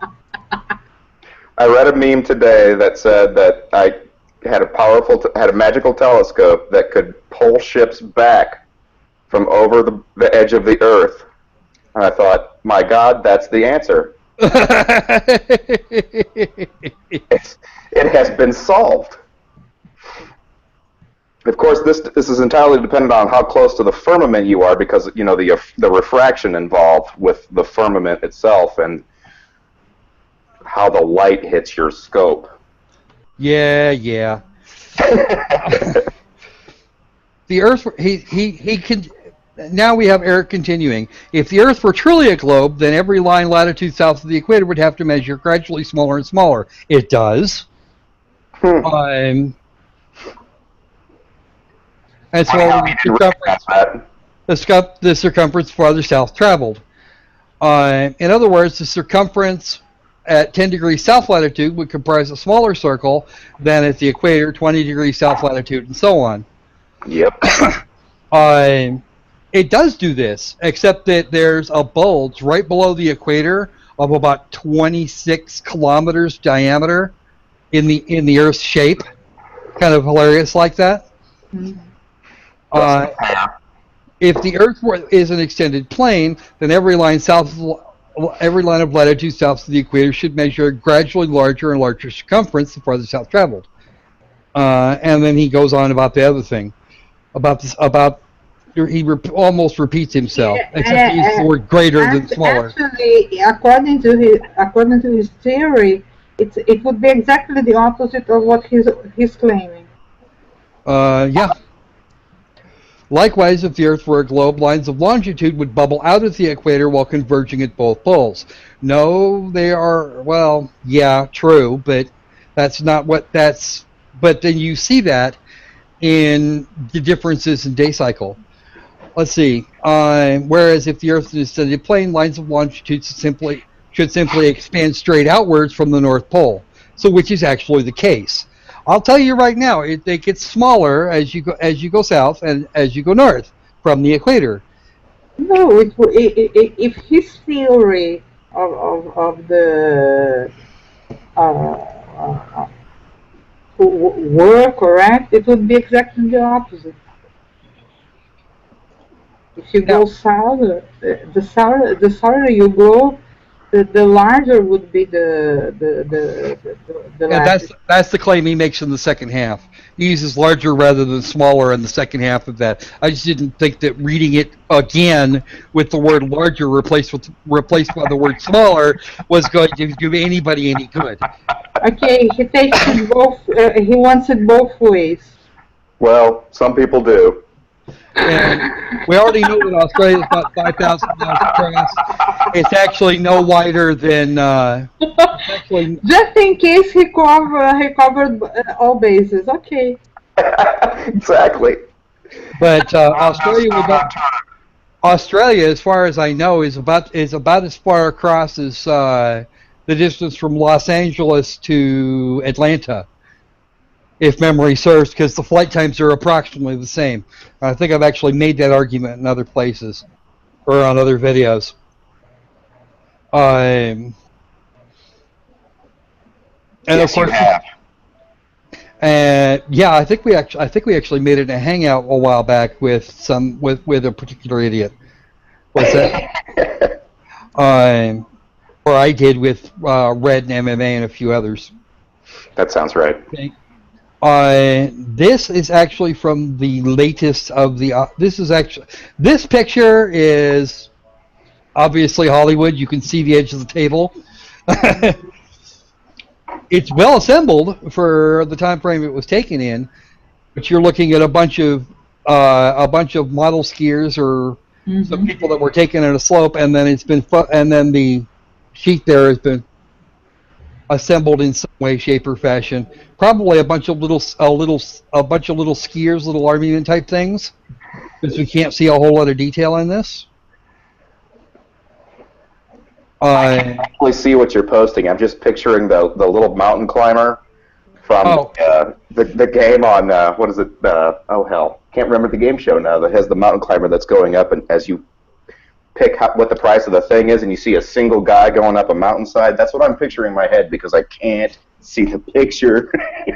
Okay, like Art, click on my icon there. I can't. I'm literally looking at nothing. I'm entirely in voice mode right now. My internet connection blows. Oh, okay. I don't know if you're watching the main. I don't know what if you're watching the main. What it is? A white screen on my computer and a black screen on my phone. Oh, damn. Okay. That's okay. That's okay. You'll get to see it in the video afterwards. Right, exactly. At this point, we're at about the 1 hour 45-minute mark. So, this was from David Wardlaw Scott, and this is a guy I couldn't find a whole lot of information on. There we go. That the first hit on Google when I put in David Wardlaw Scott Wikipedia refers to a David Scott who's a retired USAF colonel that was born in 1932. But the next two references are both from, one is from wiki.tfes.org under experimental evidence. The one after that is the Flat Earth Wiki.org. This is all sounding really solid, by the way. There is a document file for the book that you have to log in to even get to the book that he's referencing. And then the next thing up is an actual date of birth and death, 1823 to 1901, at Ancestry.com. If I'm not mistaken, the book you're referencing is one that he's self-published. David Wardlaw Scott, it was called Terra Firma 1901. I could be mistaken. I can't see what the hell you're looking at. So. Well, the book was called Terra Firma, and the quote we have here is apparently from page 102. And it states as follows: upon the principle as taught by Scripture and common observation, the world is not a planet, but consists of vast masses of land stretched out upon level seas, the north being the center of the system. It is evident that the degrees of longitude will gradually increase in width the whole way from the north center to the icy boundary of the great southern circumference. In consequence of the difference between the actual extent of longitudes and that allowed for them by nautical authorities, which difference at the latitude of the Cape of Good Hope has been estimated to amount a great number of miles, many shipmasters have lost their reckoning and many vessels have been wrecked. Ship captains, who have been educated in the globular theory, know not how to account for their getting so much out of their course in southern latitudes, and generally put it down to currents. But this reason is futile, for although currents may exist, they do not usually run in opposite directions, and vessels are frequently wrecked, whether sailing east or west. Getting so much out of their course in southern latitudes, and generally put it down to currents. Okay, somebody needs to turn the speakers off. That's me. I'm working on it. Sorry. I got it. The flat earthers don't explain this, and the one attempt that I've seen made involved the equator actually being a boundary at which the Earth rotates in opposite directions. I still want to see that happen. Yeah. Explanation of the physics might not suffice. I actually want to see that happening. Of course, the flat Earth weather map, what they say the weather map looks like. Yeah, it is. You're right, Mello. It is stupid. Why do you think we do these things? Because it's actually fun to.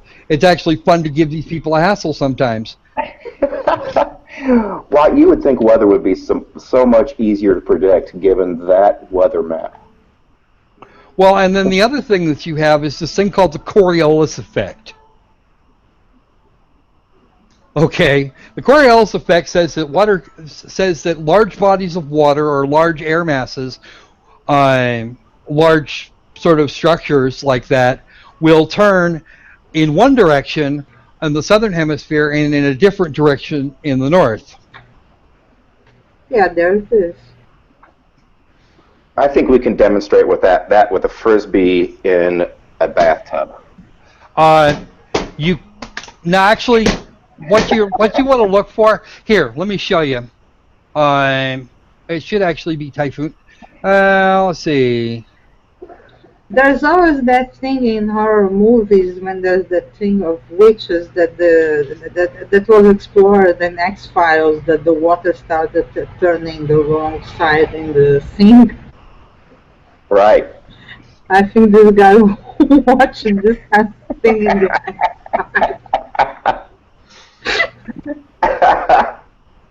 Okay.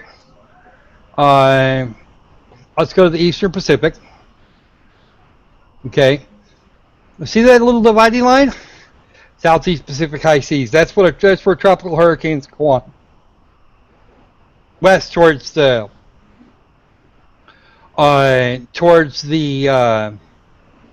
if you get them headed west towards Japan and Asia, they're called typhoons. There are no active storms at this time. I was really coming here to look for some images. Let me.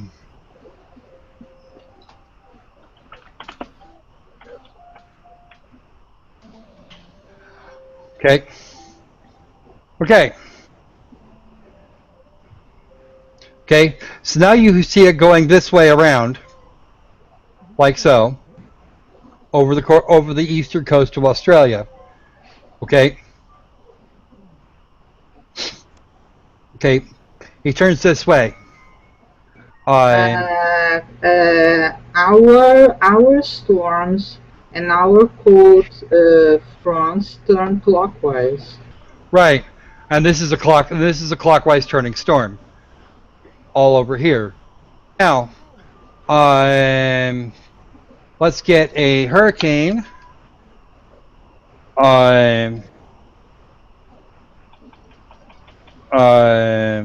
That's how I monitor if a cold front will reach Rio or not. Okay. Let's go. Okay. And here is an actual image of a storm called Jackson from 2005, and you can see it's turning counterclockwise. Counterclockwise. Yeah. Okay. Ocean currents do much the same thing. Okay. So they chalk it up to bad currents because currents are in fact a situation there. Are you meaning to suggest that there's an actual physical reason that these spin one direction or the other, and not because someone said so? Are you yeah. that statement? No, God did it. As a matter of fact, I'm just wondering what your method is, how you come to these conclusions, if not by just stating them out of your ass. Well, let's have a look, shall we? Because clearly Eric has a way of explaining this effect in a way that makes utter sense to him and anyone who reads it and believes it. Okay, here's the North Equatorial. Here we go. We have a picture. We have the North Equatorial Current, and then when you get to the Antarctic down here, it goes clear the other way. Exactly. The water currents do the opposite. The water currents go generally. They take cycles based on the specific geography, but the currents, they go in cycles, and we don't actually have another spot here on the Earth. And all of the stuff here south of the Tropic of Capricorn, they start in the south and go north, or start in the north and go south. But where you see the start of each one, they're actually traveling in different directions. Right. Okay. And the South Pacific Current, the South Atlantic Current, and the South Indian Current all go the same way as the Antarctic Circumpolar Current. Whereas the North Equatorial Current, it starts in the south, goes up north around the Kushio Current, and turns into the North Pacific Current down through California, and then makes a big loop. The same thing with the Atlantic, the Gulf Stream and North Atlantic Drift. or the. And you can see the closer you get to what would be the Antarctic continent, if you believed it were one, that the currents at that location would have to be exorbitantly strong and would obviously account for the weather. Yep. And that's because there's absolutely nothing keeping that current from going anywhere it wants to. Landmass to even slow it down. Right. Exactly correct. That's why you get the subpolar currents are pretty much just the Arctic circumpolar current going down and then looping back. So you're not even slowing this down. Do you have a picture of how they describe this kind of current pattern on a flat Earth model? No. That would be hilarious. No, I don't. And oh, wait a minute, I might be able to get.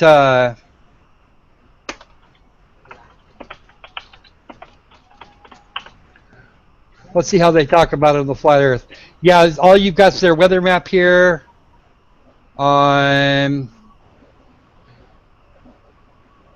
Actually, no, they don't have. They don't even have a current flow map. Oh wait. Oh wait. Is that it? Thermal haline circulation. I don't even know what that is. No phrase. No. Okay, that's it. Okay. It's a big conveyor belt current that runs around and does exchanging and exchanges heat. Yeah. So everybody learned something new today. Yippee! Well, I learned. What is this one that says deflection to the right and direction, perception, whatever? But there's the weather map that he popped up over here in the way back over here. There's his map. That's the map he used because cold, warmish, getting really warm, hot, and no, not so much. Right. There's no intermingling of the currents. It's just a thermal exchange. Yeah, it's just a thermal exchange. And that map, and of course the map, the map that I had a minute ago, the thermaling currents No, but here. you can have currents on a circular Earth because it may overflow. Yeah, on a flat Earth you wouldn't. All the sloshing from the spinning, you would actually. If you actually use physics, you would see almost no water in the north. It's a really high. It would be really low down, and the sea level would be really low there, and it would gradually increase until you got to the very outside edge of the disk, and then it would just kind of swoop up. You wouldn't no currents because risk of overflowing and You're assuming that the Earth is spinning. We have to remove that from our thinking in order to fully accomplish the physics involved here because they work better that way. Yeah, I don't know. I don't know of any physics that would do this. The physics you completely ignore, I think, is the physics that does that. Okay, let's see. Flat Earth Theory Explained? No, that's on YouTube. Screw that. Nope. No sign of a map of currents. There's another image he used earlier. I don't even know. iHub or lhub.edu? No idea. The UN flag thing. That's for another day. This is the night sky from above, from the northern hemisphere.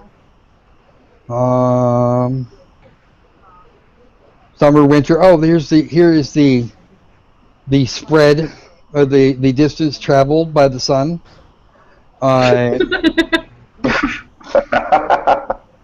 If a flag. I do love the videos that profess to show the sun moving from too far away to see in one direction to too far away to see in the opposite direction. And that's except that would never happen. The Earth's not big enough. Right. And if it's flat, where does it go? Why is it so low that it doesn't completely scorch the planet or pull it apart Because the Earth is only about the size of only about the size of a modern sedan. Didn't you hear? Oh, the moon is, and according to the other guy Eric that I debunked last time, on the last Flat Earth Follies, the Earth and the moon and the sun are not only the same size, they're in the same orbit, which is why eclipses happen. Right. I've seen that one as well. Seriously. Let's see. Which, you remember all those global eclipses that we've had? Back to Master Dubay for a moment.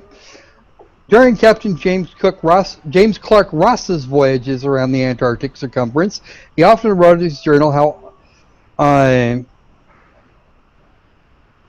accordance with their charts, stating they had found themselves an average of 12 to 16 miles outside their reckoning every day, and some days as much as 29 miles. Lieutenant Charles Wilkes commanded a United States Navy exploration expedition to the Antarctic for August 8, 1838, to June 10, 1842, almost 4 years spent exploring and surveying the Southern Ocean. In his journals, Lieutenant Wilkes also mentioned being consistently east of his reckoning, sometimes over 20 miles in less than 18 hours. Well, considering that the current is moving faster towards the east, that would make sense. You're counting for a westerly current, where if you're trying to do it the same way you did before, as farther south you go, you got to get more westerly current. You're not getting it because, well, you're in an easterly current. Thanks. It's weird how that happens. The commanders of these various here's a quote. I don't know whose quote this is. Oh, this is Robotham again. Did you read the part that he says about that reckoning? Oh no, we're working through that now. Okay. Actually, a little later on, he's going to go into travel distances and shape and stuff. That's actually down towards the end of the post. This is a Robotham quote again. Commanders of these various expeditions were, of course, with their education and belief in the Earth's rotundity, unable to conceive of any other cause for the differences between log and chronometer results than the existence of currents, because that would actually be a reasonable explanation. But one simple fact is entirely fatal to such an explanation, vis-a-vis that when the route taken is not east or west, the same results are experienced. Route taken is east or west, the same results are experienced. The water of the southern region cannot be running two opposite directions at the same time, and hence, although various local variable currents have been noticed, they cannot be shown to be the cause of the discrepancies, so generally observed in high southern latitudes between time and log results. There's also an additional small problem here, in that your charts at this point weren't complete. You didn't have a clear map of that area in 1838. And in fact, you didn't have much in terms of maps at all. Yeah. Nothing to sufficiently provide that kind of information. Not only this, it's the drift. The drift it's not inconsistent. Okay. The conclusion is one of necessity forced upon us by the sum of the evidence collected that the degrees of longitude in any given southern latitude are larger than the degrees in any latitude nearer to the northern center, thus proving the already more than sufficiently demonstrated fact the Earth is a plane having a northern center, in relation to which degrees of latitude are concentric, and from which degrees of longitude are diverging lines, continually increasing in their distance from each other as they are prolonged towards the great glacial southern circumference. There's a few problems with this. Number one, the tools at the time were not nearly what they are not nearly what they would be even 30 or 40 years later. For Lieutenant Wilkes there, Dr. Robotham would have known this and chose not to include it. But evidence is continuously collected for all kinds of endeavors of this nature. They were using those old... using completely ancient information. Yeah. Well, I forgot the name of that thing.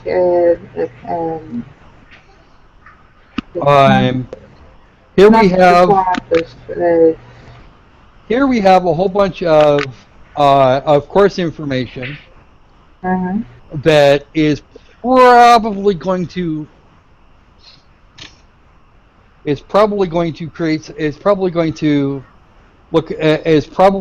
bore the crap out of everybody. But it really doesn't mean a whole lot, except that he was not in the place he thought he was supposed to be. Yeah. According to the clock, he was supposed to be in one place, and according to his Dead Reckoning reading, he was about 3/4 of a degree off from that. And what's the big deal? And actually, well, it's actually quite a bit of distance when you think about it. Actually, that's kind of more than a minute. Okay. 46 no, it's less than. Given the time and given the maps, he probably was where he was supposed to be, or where he was expecting to be. Or, well, his Dead Reckoning, I don't know which was correct.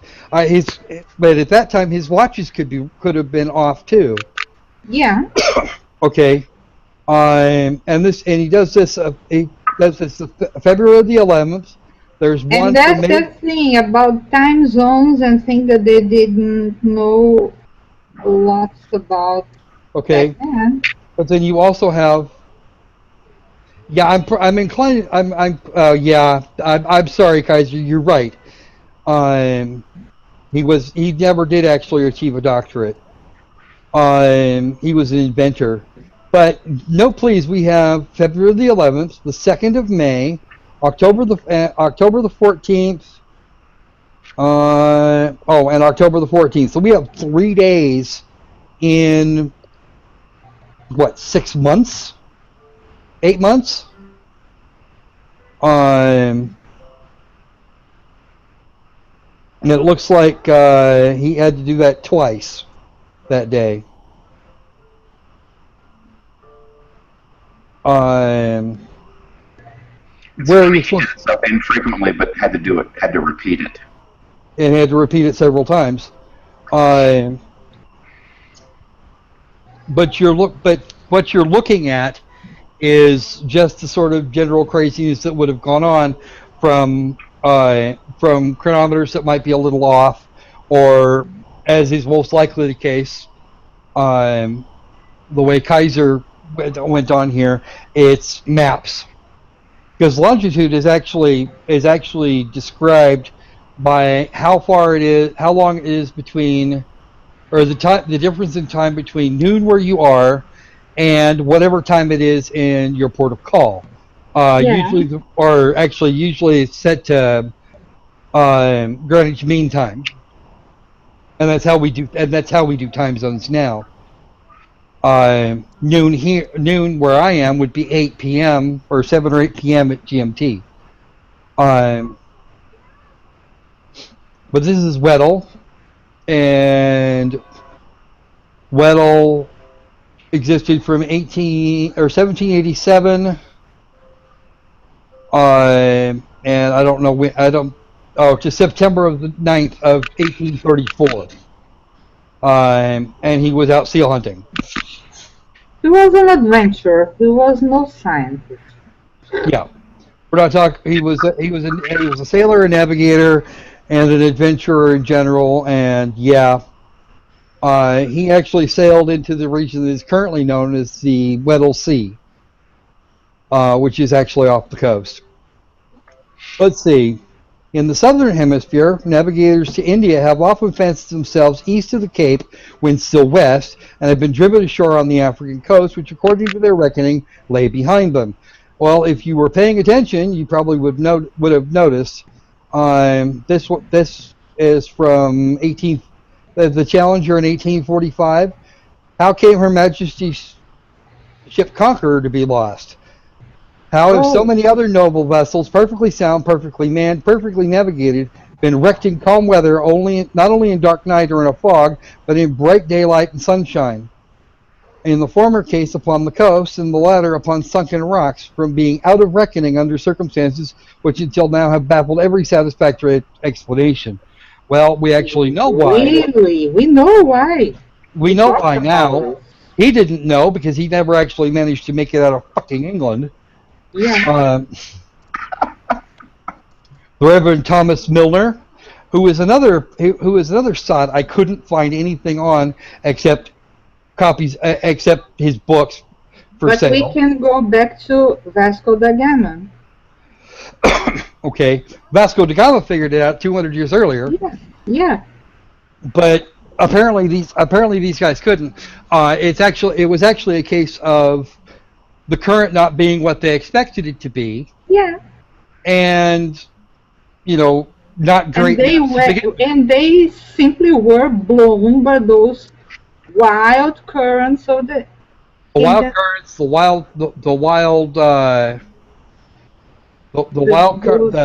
currents, waves, and wind, and all the other sort of thing. That is a fairly good constant out there. I mean, that area still is. Yeah, and still is, especially in the winter.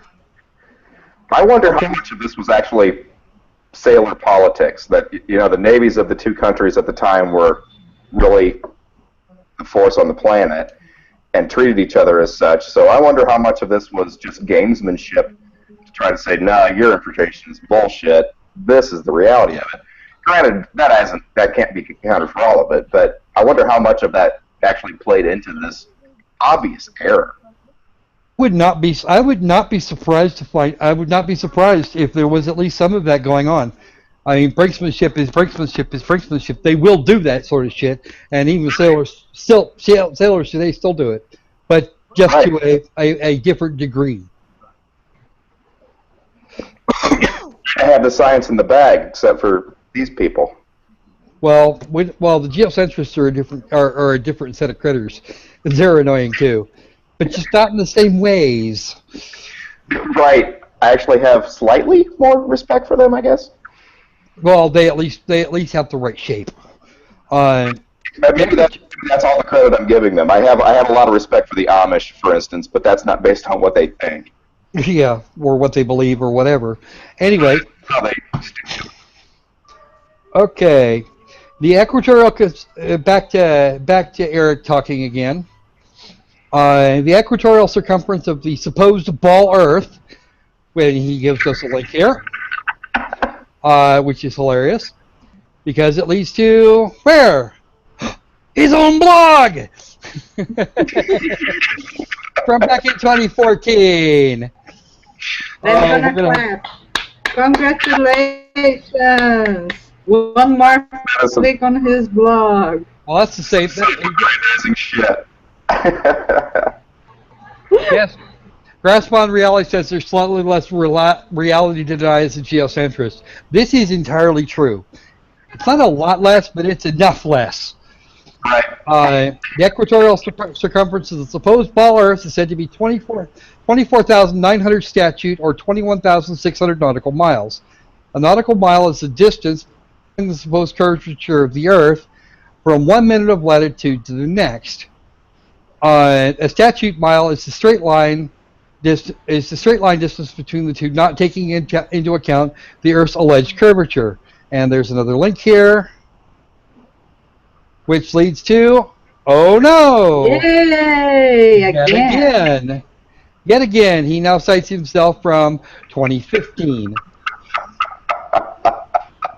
Eric, you're making the claim. You need to do the proving. I feel like it's secretly Dr. Polis. Well, I've had a couple of people throw Dr. Polis at me recently too, and they get mad when I call him a fraud. Let's see. That all the time, and everybody loves it. Let's see. The Australian Handbook, Almanac, Shippers, and Importers Directory. So the distance between Sydney and Nelson is 1,400 nautical miles, or 1,633 statute miles. Allowing, let's see. I don't know that book. So let's look it up.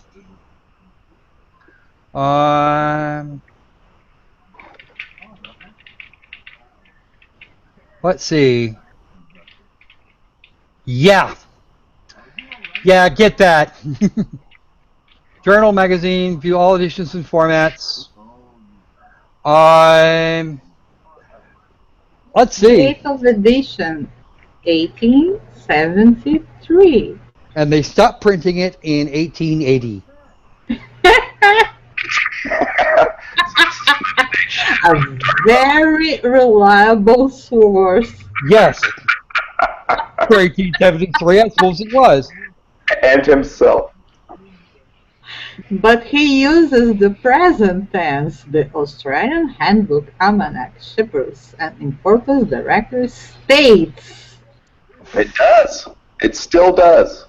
150 years later. And still does. Okay, distance between. I'm doing a quick search here. Come on. He uses the present tense on his blog. Well, you can't sell bullshit unless it's fresh. Yeah.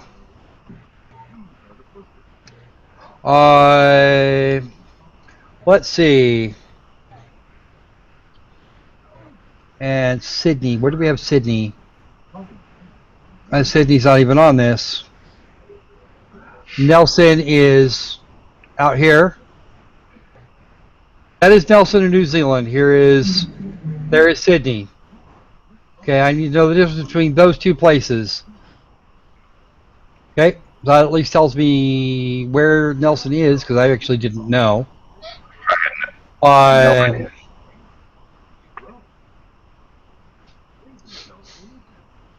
Bill Bryson did not cover that town in his book. What? So Bill Bryson did not cover that town in his book. He wrote a book about traveling across Australia called In a Sunburned Country. And he drove it. It's a big country of nothing, and very hot, and everything wants to kill you. That's pretty much everything I learned from that book. Let's see. That's Nelson, New Zealand. This is Sydney in New South Wales. 2,104 kilometers.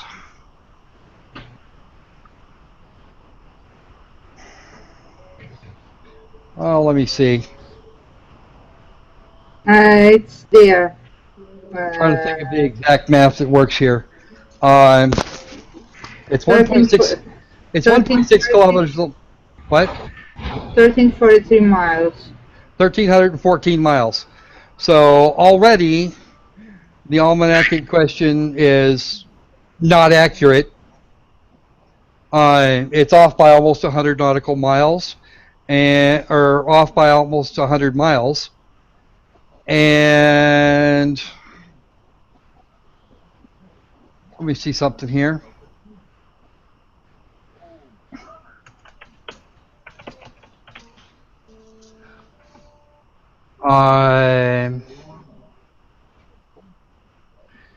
And a nautical mile is only about 800 feet longer. 1.151 miles. Right. So, yeah. Right. So obviously, they've already got this all buggered up. Well phrased. Allowing more than sufficient. He uses as a reference a book 100 and how much old? Almost 150 were only almost 150 years old. 130. Great, and he uses this as a reference and uses it as in a the present reference, tense. and uses it in the present tense. Clear reference and uses the present tense. Great. Everything else has a government involved, which feeds the conspiracy, so that we end up with places like NASA because of governments who teach us reality instead of what he wants to believe. So he has to take shit from that long ago and call it current in order to avoid using anything that might have been generated by a government as quote-unquote science. I have the blog up on the screen. And that's you're all synced up. You're all synced up properly. But everything else, he bases the rest of this argument on these numbers here from that old almanac. They're different. Their given difference in longitude is 22 degrees, 2 hours and 14 minutes. Therefore, if 22 degrees, 2 hours and 14 minutes out of 360 is 1,550 miles, the entirety measures 25,182 miles. Now the creationist is bad at math. Also a shock. Okay, the flat earther is really bad at math now.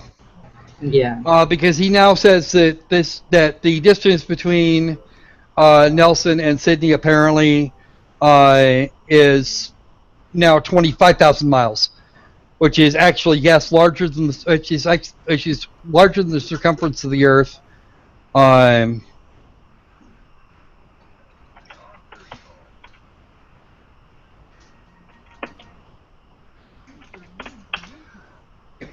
Which is 24,901 miles. It's not a lot bigger, but it's bigger. But then, of course, we've already worked out exactly which part of his math is actually wrong. So he just did it. He just shocked. I'm still shocked to be faced with the realization that the math was wrong. I agree with you. It's okay. It's okay. Yeah, it's okay, Mello. We're gonna be. If the video isn't disappearing anytime soon. And apparently Kaiser Cube is going for a drink.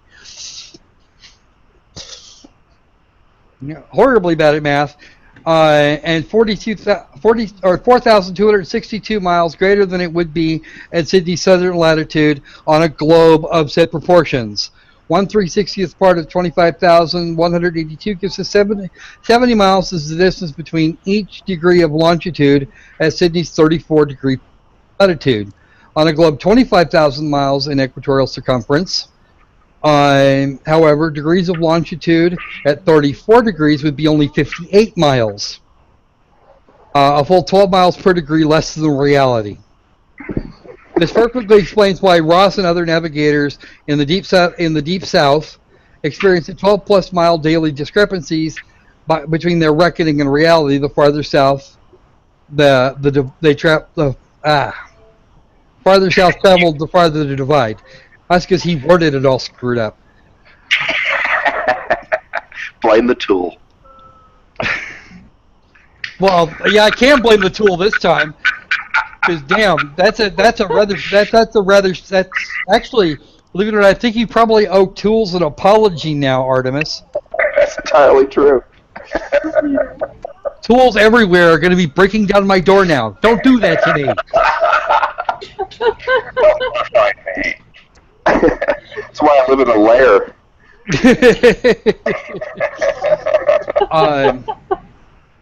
But 5,000 miles is.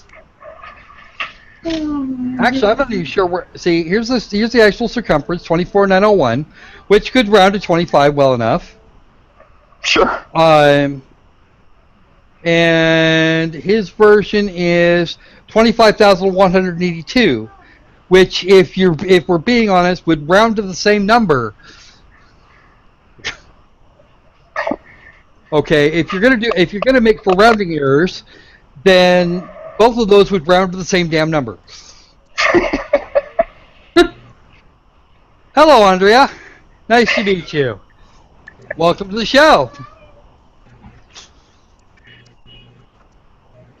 We're just having a little chat here about Eric and his attempt at explaining things in ways that make no sense. Let's not forget older than shit. And most of it is really, really old. I mean, we can dismiss most of this just because it's old. It's very, very ancient. It was parchment. Let's see. Here's Robotham again. From near Cape Horn, Chile, to Port Phillip in Melbourne, Australia, the distance is 9,000 miles. That doesn't sound right, but we're gonna let that slide for a minute. These two places are 43 degrees of longitude from each other. Therefore, the whole extent of the Earth's circumference is a mere arithmetical question. If 143 degrees make 9,000 miles, what will be the distance made by the whole 360 degrees into which the surface is divided? The answer is 22,657 miles, or 8,357 miles more than the theory of rotundity would permit. Very profound. Well, no, his math actually kind of.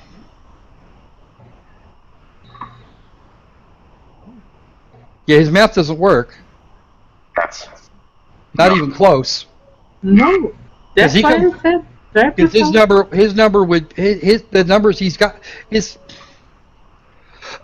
his numbers don't even. His numbers are wrong. I don't think that 143 degrees is correct anyway. Okay,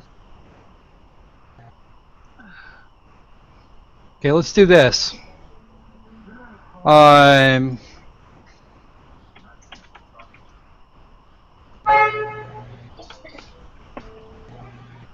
Increase longitude from where was the first place? Cape Horn. Just a second.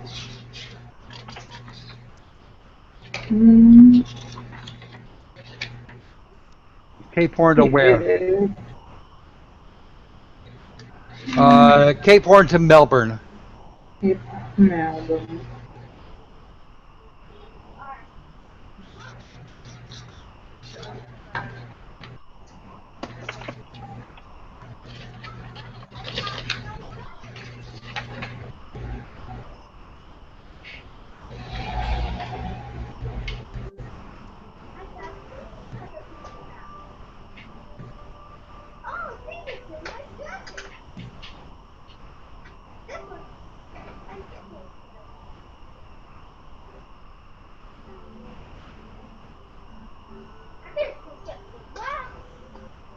Right.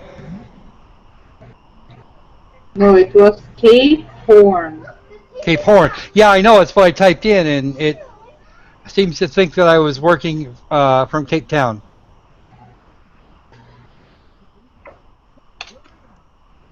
Let me fix my typo. Stupid technology. Don't you hate that?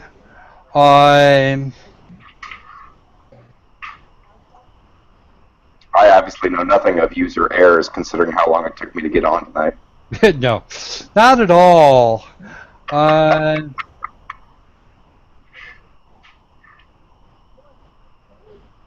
not going to get a direct answer out of Giggle immediately.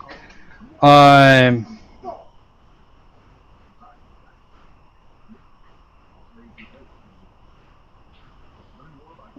Black Earth Society. I was just giggling at everything that showed up on the screen.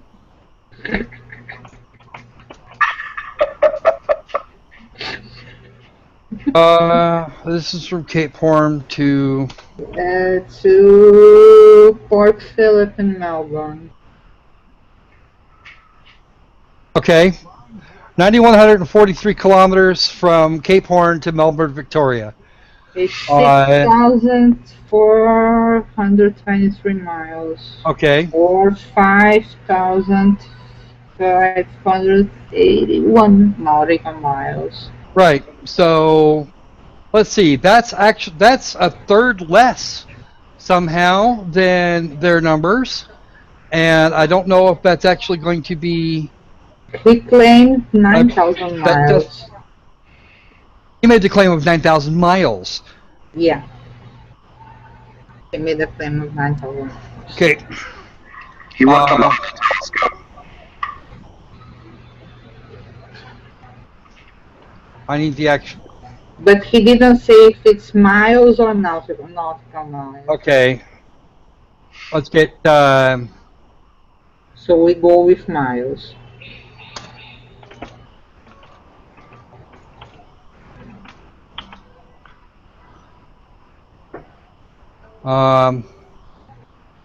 You people are not helping.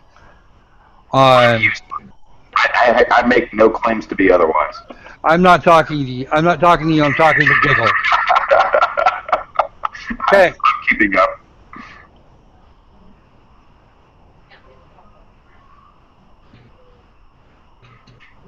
Okay. It's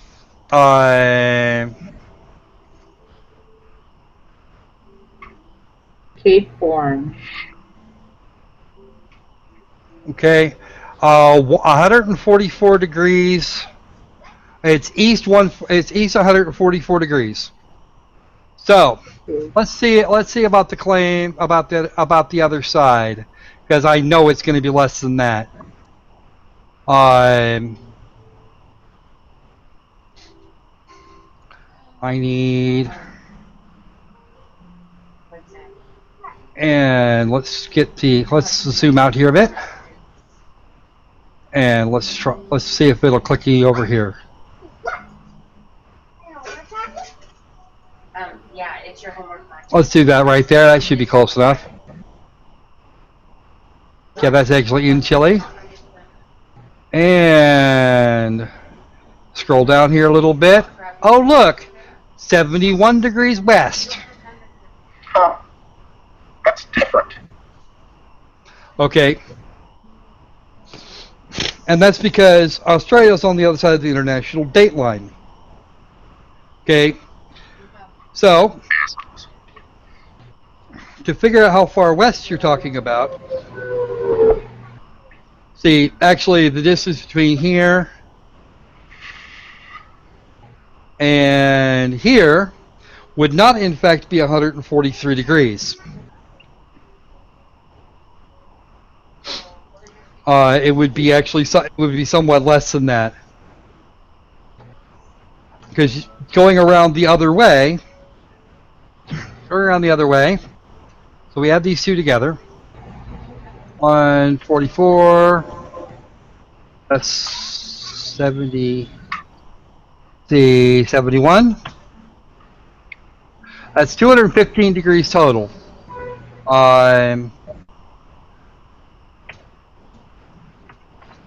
It's 145 degrees in between them. How much? 145, which means he actually had, and that's going around, and that's the short way around. Okay. He's dealing in, again, his numbers are all screwed up. And made up. Well, I'm pretty sure somebody pulled those numbers out of his ass. Robotham to start with, and then he decided to do some funky strange math over there. And it's not 9,000 miles, it's 5,000 something or 6,000 something. Mm-hmm.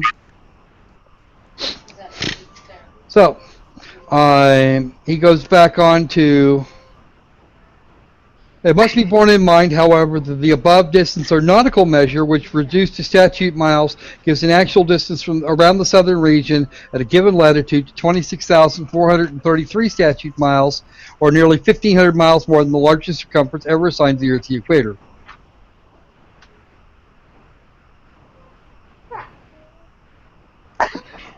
Okay, give me just a second here. Just a second. Looking at this picture and thinking to myself, okay, does every transcontinental flight from one side of the Earth to the other go over the North Pole. No. Of course they don't. So, what would be the potential denial of the fact that the shortest route between transcontinental flights on the southern hemisphere not travel over the North Pole?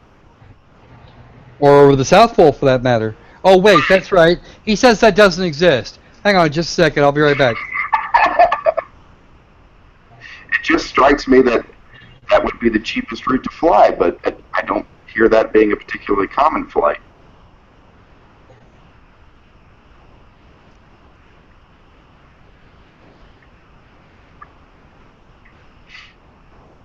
All right, I'm back now. Apparently, Mello has been having some problems with YouTube here because crashing. What was that? He said, "I know nothing of those." No, another thing. I'm actually surprised. I haven't done a crash lately. Repeatedly. You can actually watch in real time on my phone now, which is a new development. Well, that's good. That's at least something. I have to read it on my monitor, which makes the lag a little complicated, but I can actually watch it in real time now, so I'm in good shape. Okay, outstanding. That's good. Okay.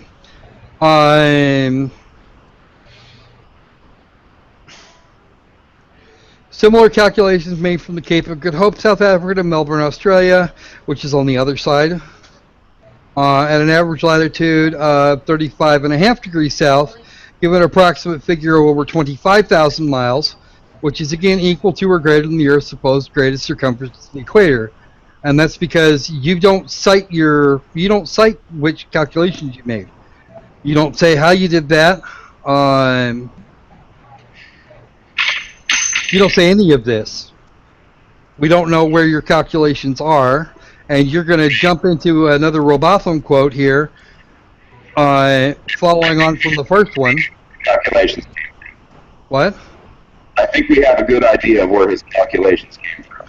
Well, I don't know that there are any calculations actually made by either party here. Just suggesting there might have been a popping sound as those calculations emerged from their source.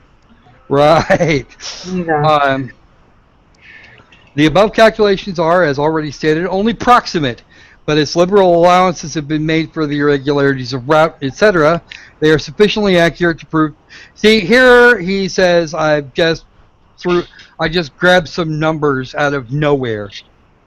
Yeah, liberal allowances made for irregularities of route sufficiently accurate to prove. Yes, and even then, Grasp on Reality has a point here. It ignores the fact that if the Earth was flat, it would have to be like 50,000 miles in circumference. The other thing I can't get them to tell me is how thick the Earth is. If it's this big disk, how thick is it? They won't tell me. They say it's an infinite plane, but planes are a two-dimensional object. How thick is this object? And they won't tell me. Yeah, because it's one hell of a weight on it. At this point, yeah, he'd probably lose a. At this point, I'm left to assume that he would lose a checkers match to a rubber dick with a wig on. And a light inside. Actually, as long as it's half dead. A dim bulb. I see what you're saying.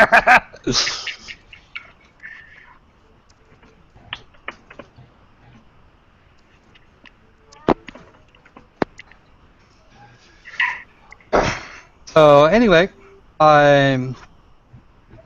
yeah. So he just grabbed some numbers at random, like to fit his assumptions, and shows that he has no idea what he's actually talking about. Yeah, again, that thing about cherry picking. I get the feeling that he graduated with Ken Ham and that he knows to use the oldest possible shit that matches your belief and allow nothing new to be considered anything but scary shit from bad people. Yeah, I know, right? What's up with that? No, it's not even cherry picking. That's just making shit up as you go along. Says that it works, but it really only works on the people that are really fucking stupid.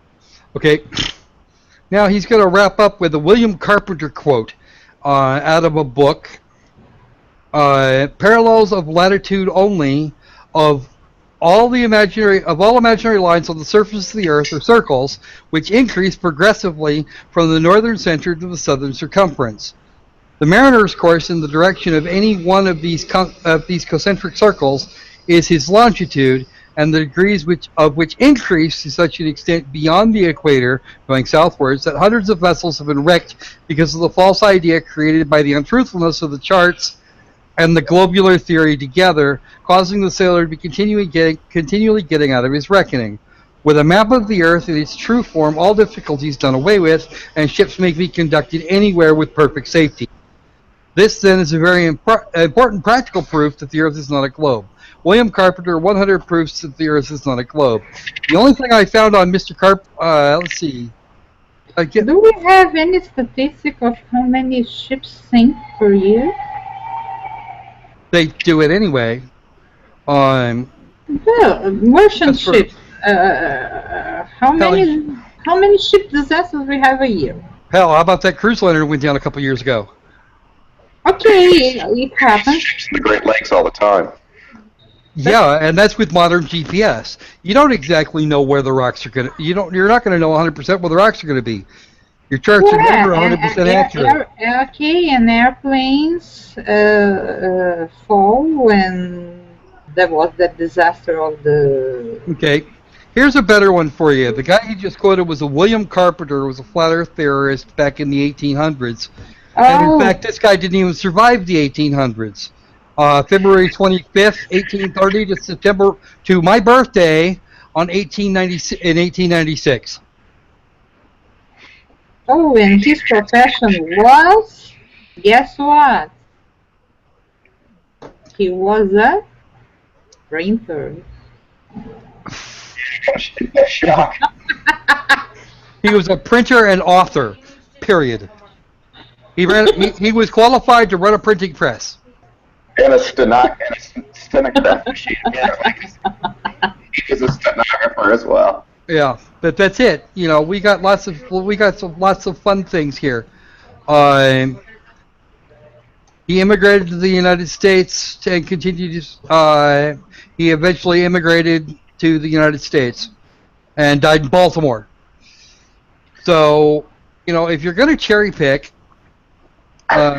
If you're going to cherry pick, at least do it with something that's halfway modern. I mean, really, if you're gonna start pulling your shit out of the asses of 16th to 19th century folks, you could at least pick folks that weren't completely brain dead. Robotham. I think, to his credit, at least Mr. Carpenter was born in Greenwich. Well. Yeah, and he died in Baltimore because that's something you could actually look up. Well, he was born in Greenwich, so he knows where the center of the planet is. So we have to give him something for his innate curiosity on the subject. And he was also a believer in the power of mesmerism and spirit. Ooh. Okay. When you're doing that. When you're putting together your research, consider your sources. Okay? Okay.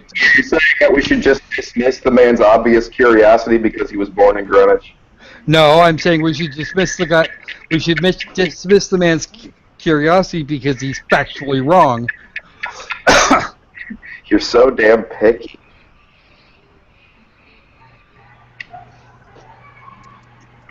No.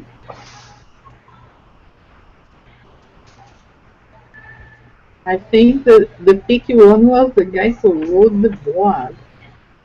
He picked his own sources to pull together some wacky stuff.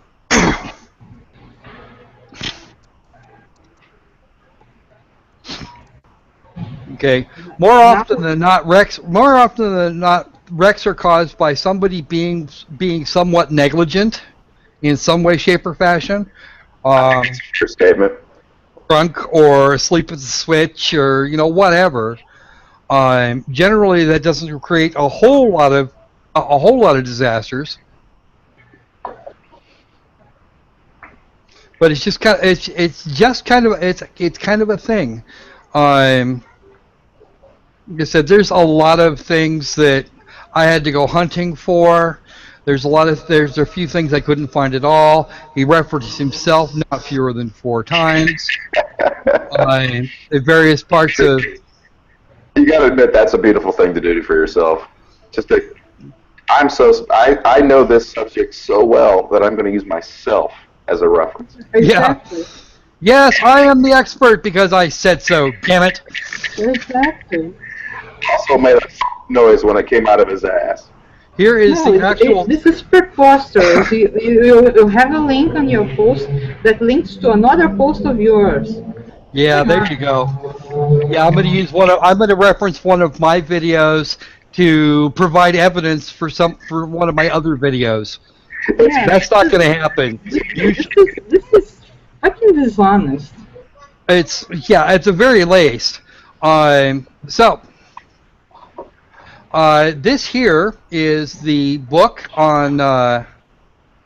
This is the book from Mr. Carpenter, 100 Proofs that the Earth is not a globe.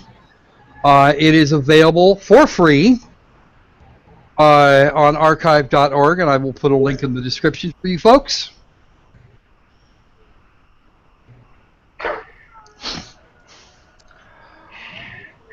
Because that should be a thing that happens. I'm pretty sure even at free, that's a library purchase.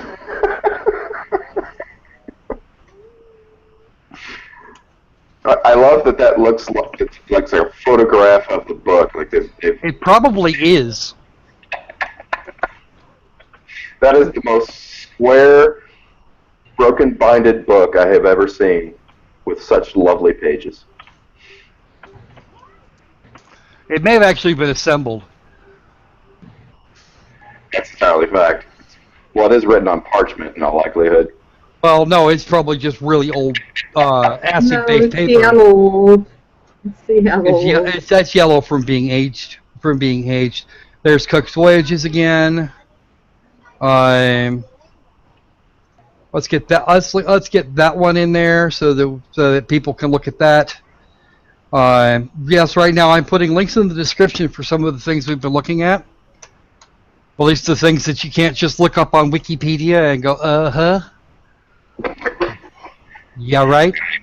I don't even want to tell you about the debate I just finished. Oh, I'm gonna post these in here too because this is actual this is actual fun stories that are actually based on proper science.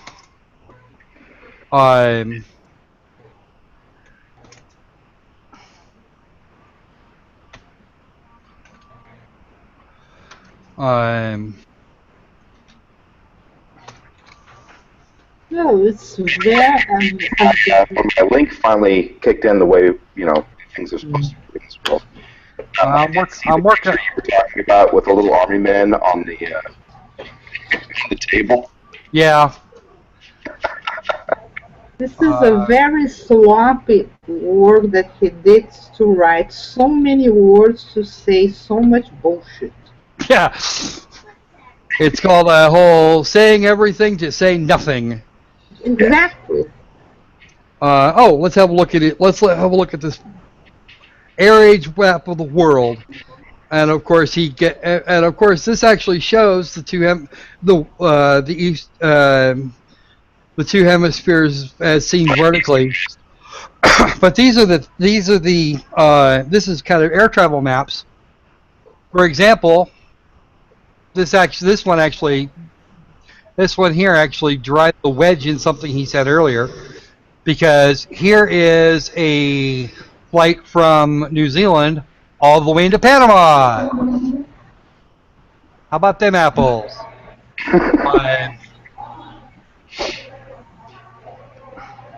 There's another one with it looks like it has a stop in. Seem awfully long.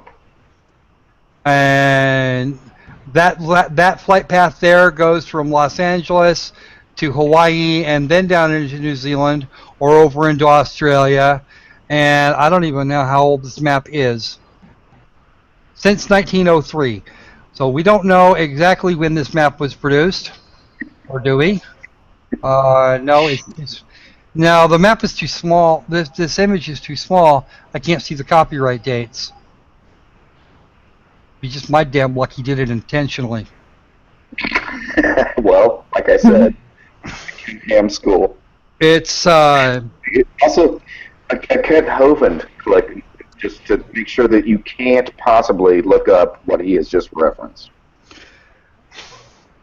Well, if he can find it, I can find it. It's just a question of whether or not I can get to it.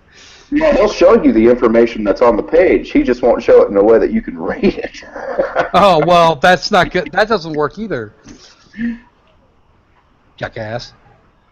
But yeah, that's pretty much.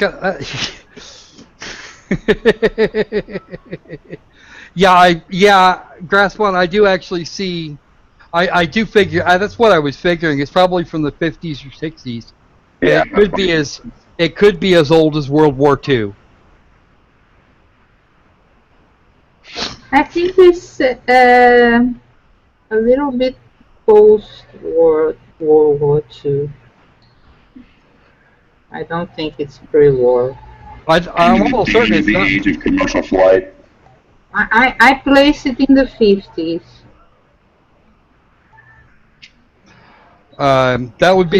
That's as good a guess as I've got. My guess is 50s, late 50s, something like this.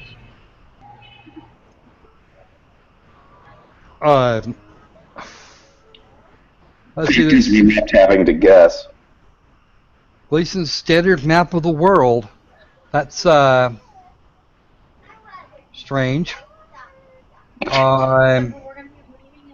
And that one's way older. That's got a catalog number on the side of it. Holy shit. Yeah, May there's 4 a catalog oh, here we reference. go.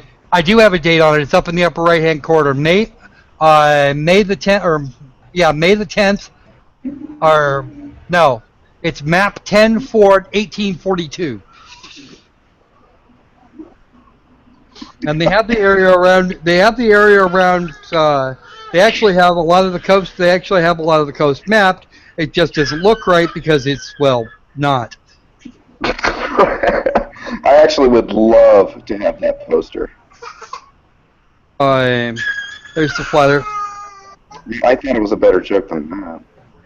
See now, what is this? This is the thing we look at. Yeah, on my resolution, that's a bummer. But My resolution, that's just kind of a bumpy sort of side image there. I don't even know what it's supposed to be displaying. And there's no evidence from the text. It might have actually been a sketch from somebody that was being cited. Give me a second here. Being there is the result of somebody understanding the physics of spinning and having water rise at the edges. Right. Let's see. Ice wall. And so what really makes it fun? Oh, Eric's got a 200 proofs that the Earth is not a spinning ball. We got a video here that, again, I'm not going to go over. We actually have to wrap this up here in a minute because I'm running late for something else, and we're already an hour over our scheduled time. Sorry, I joined late. It's the time for the great background noise. So that's kind of why I wanted to get this wrapped up a little sooner than we did. We got off on some fun tangents. It was actually a lot of fun here. I love that. Hey, look at the stupid people over there. No, that's actually my younger son. He's just waking up from his nap. He likes while he's waking up, he likes to sit up and cuddle. So this is actually this looks like an Indian map, a map of the world from India here. or it might actually be China. Buddhist symbology in the corners.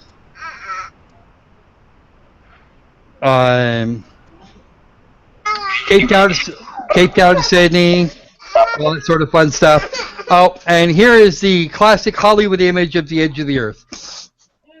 If you follow this piece of this film clip, that boat would just run right off the edge. Yeah, no, the stupid people are apparently scaring him.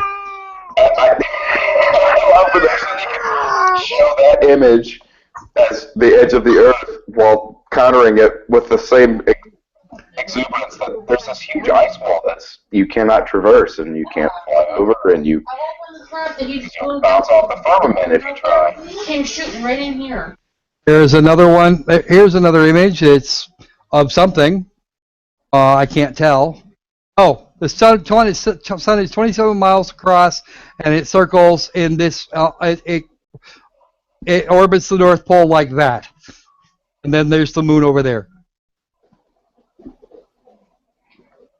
That's what they think. That's just obvious. Oh yeah, absolutely. I'm sure they're attached by a piece of magic string. Yeah, I've never seen. See, the thing is, I've never seen the string. Somebody show me the string. That's where string comes from. And of course, here is his first image.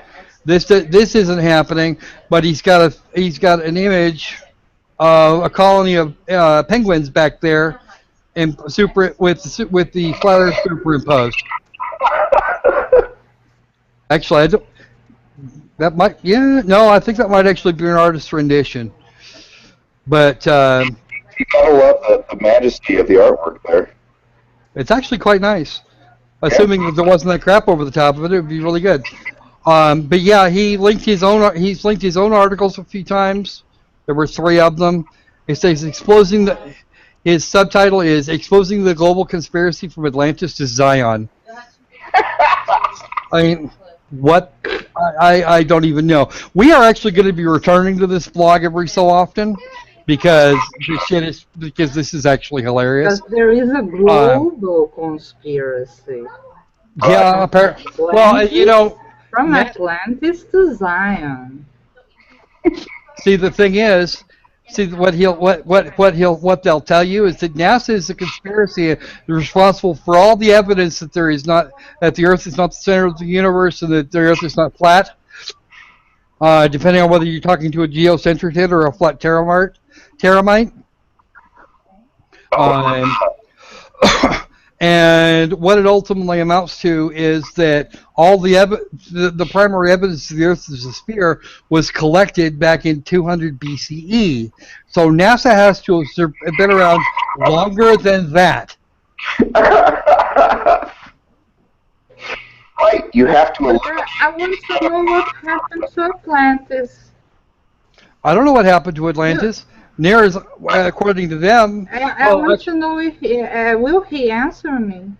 I don't think he will. I think he's going to run onto this video in an hour once the flat earthers run back to crying their milk over the beating that this blog post here just took, and he's going to come back. He's going to try and copyright strike me or try and find some way to make the content ID system work. And get the video taken down for a little bit, and then I'm gonna have to smack him. Either that, or he's gonna do what a couple of other people have done: run onto the comments and scream and jump and yell and call me a dick and be all sorts of other rude. So I don't care which. He's welcome to do any of that he likes. If he wants to mount a legal challenge, I'm all over it. You are such a shill. Yeah, I'm an evil bastard, you know. Yeah, you are. Yep. I was a huge fan of the Flat Earth Society long ago, and to find it on Google Plus was just a joy and pleasure. And I miss not being allowed to participate in the ways I used to be, but it really was a magical time in my life. I'm just kidding. Oh my God, those people are stupid. Yep. Those people are complete idiots. All right. So I think that pretty much covers it for this week. Next week, same bat time, same bat channel, guys. Okay. And we'll see what we can do about finding a geocentric or a creationist next. If it really comes down to it, we might actually just go for the pseudoscience and see if we can't kill a conspiracy or six. Although this guy here, I'm pretty sure I can dig a conspiracy theory out of this one in no time flat. Article and links it to himself. Yeah. All right. So. No, not enough attention. You can give him attention every week. So this has been the Annoying Atheist and crew. We're going to sign off for right now. You guys hang out for a second because we're going to do a kind of a quick post-mortem here. And we will see you next week. Awesome. All right.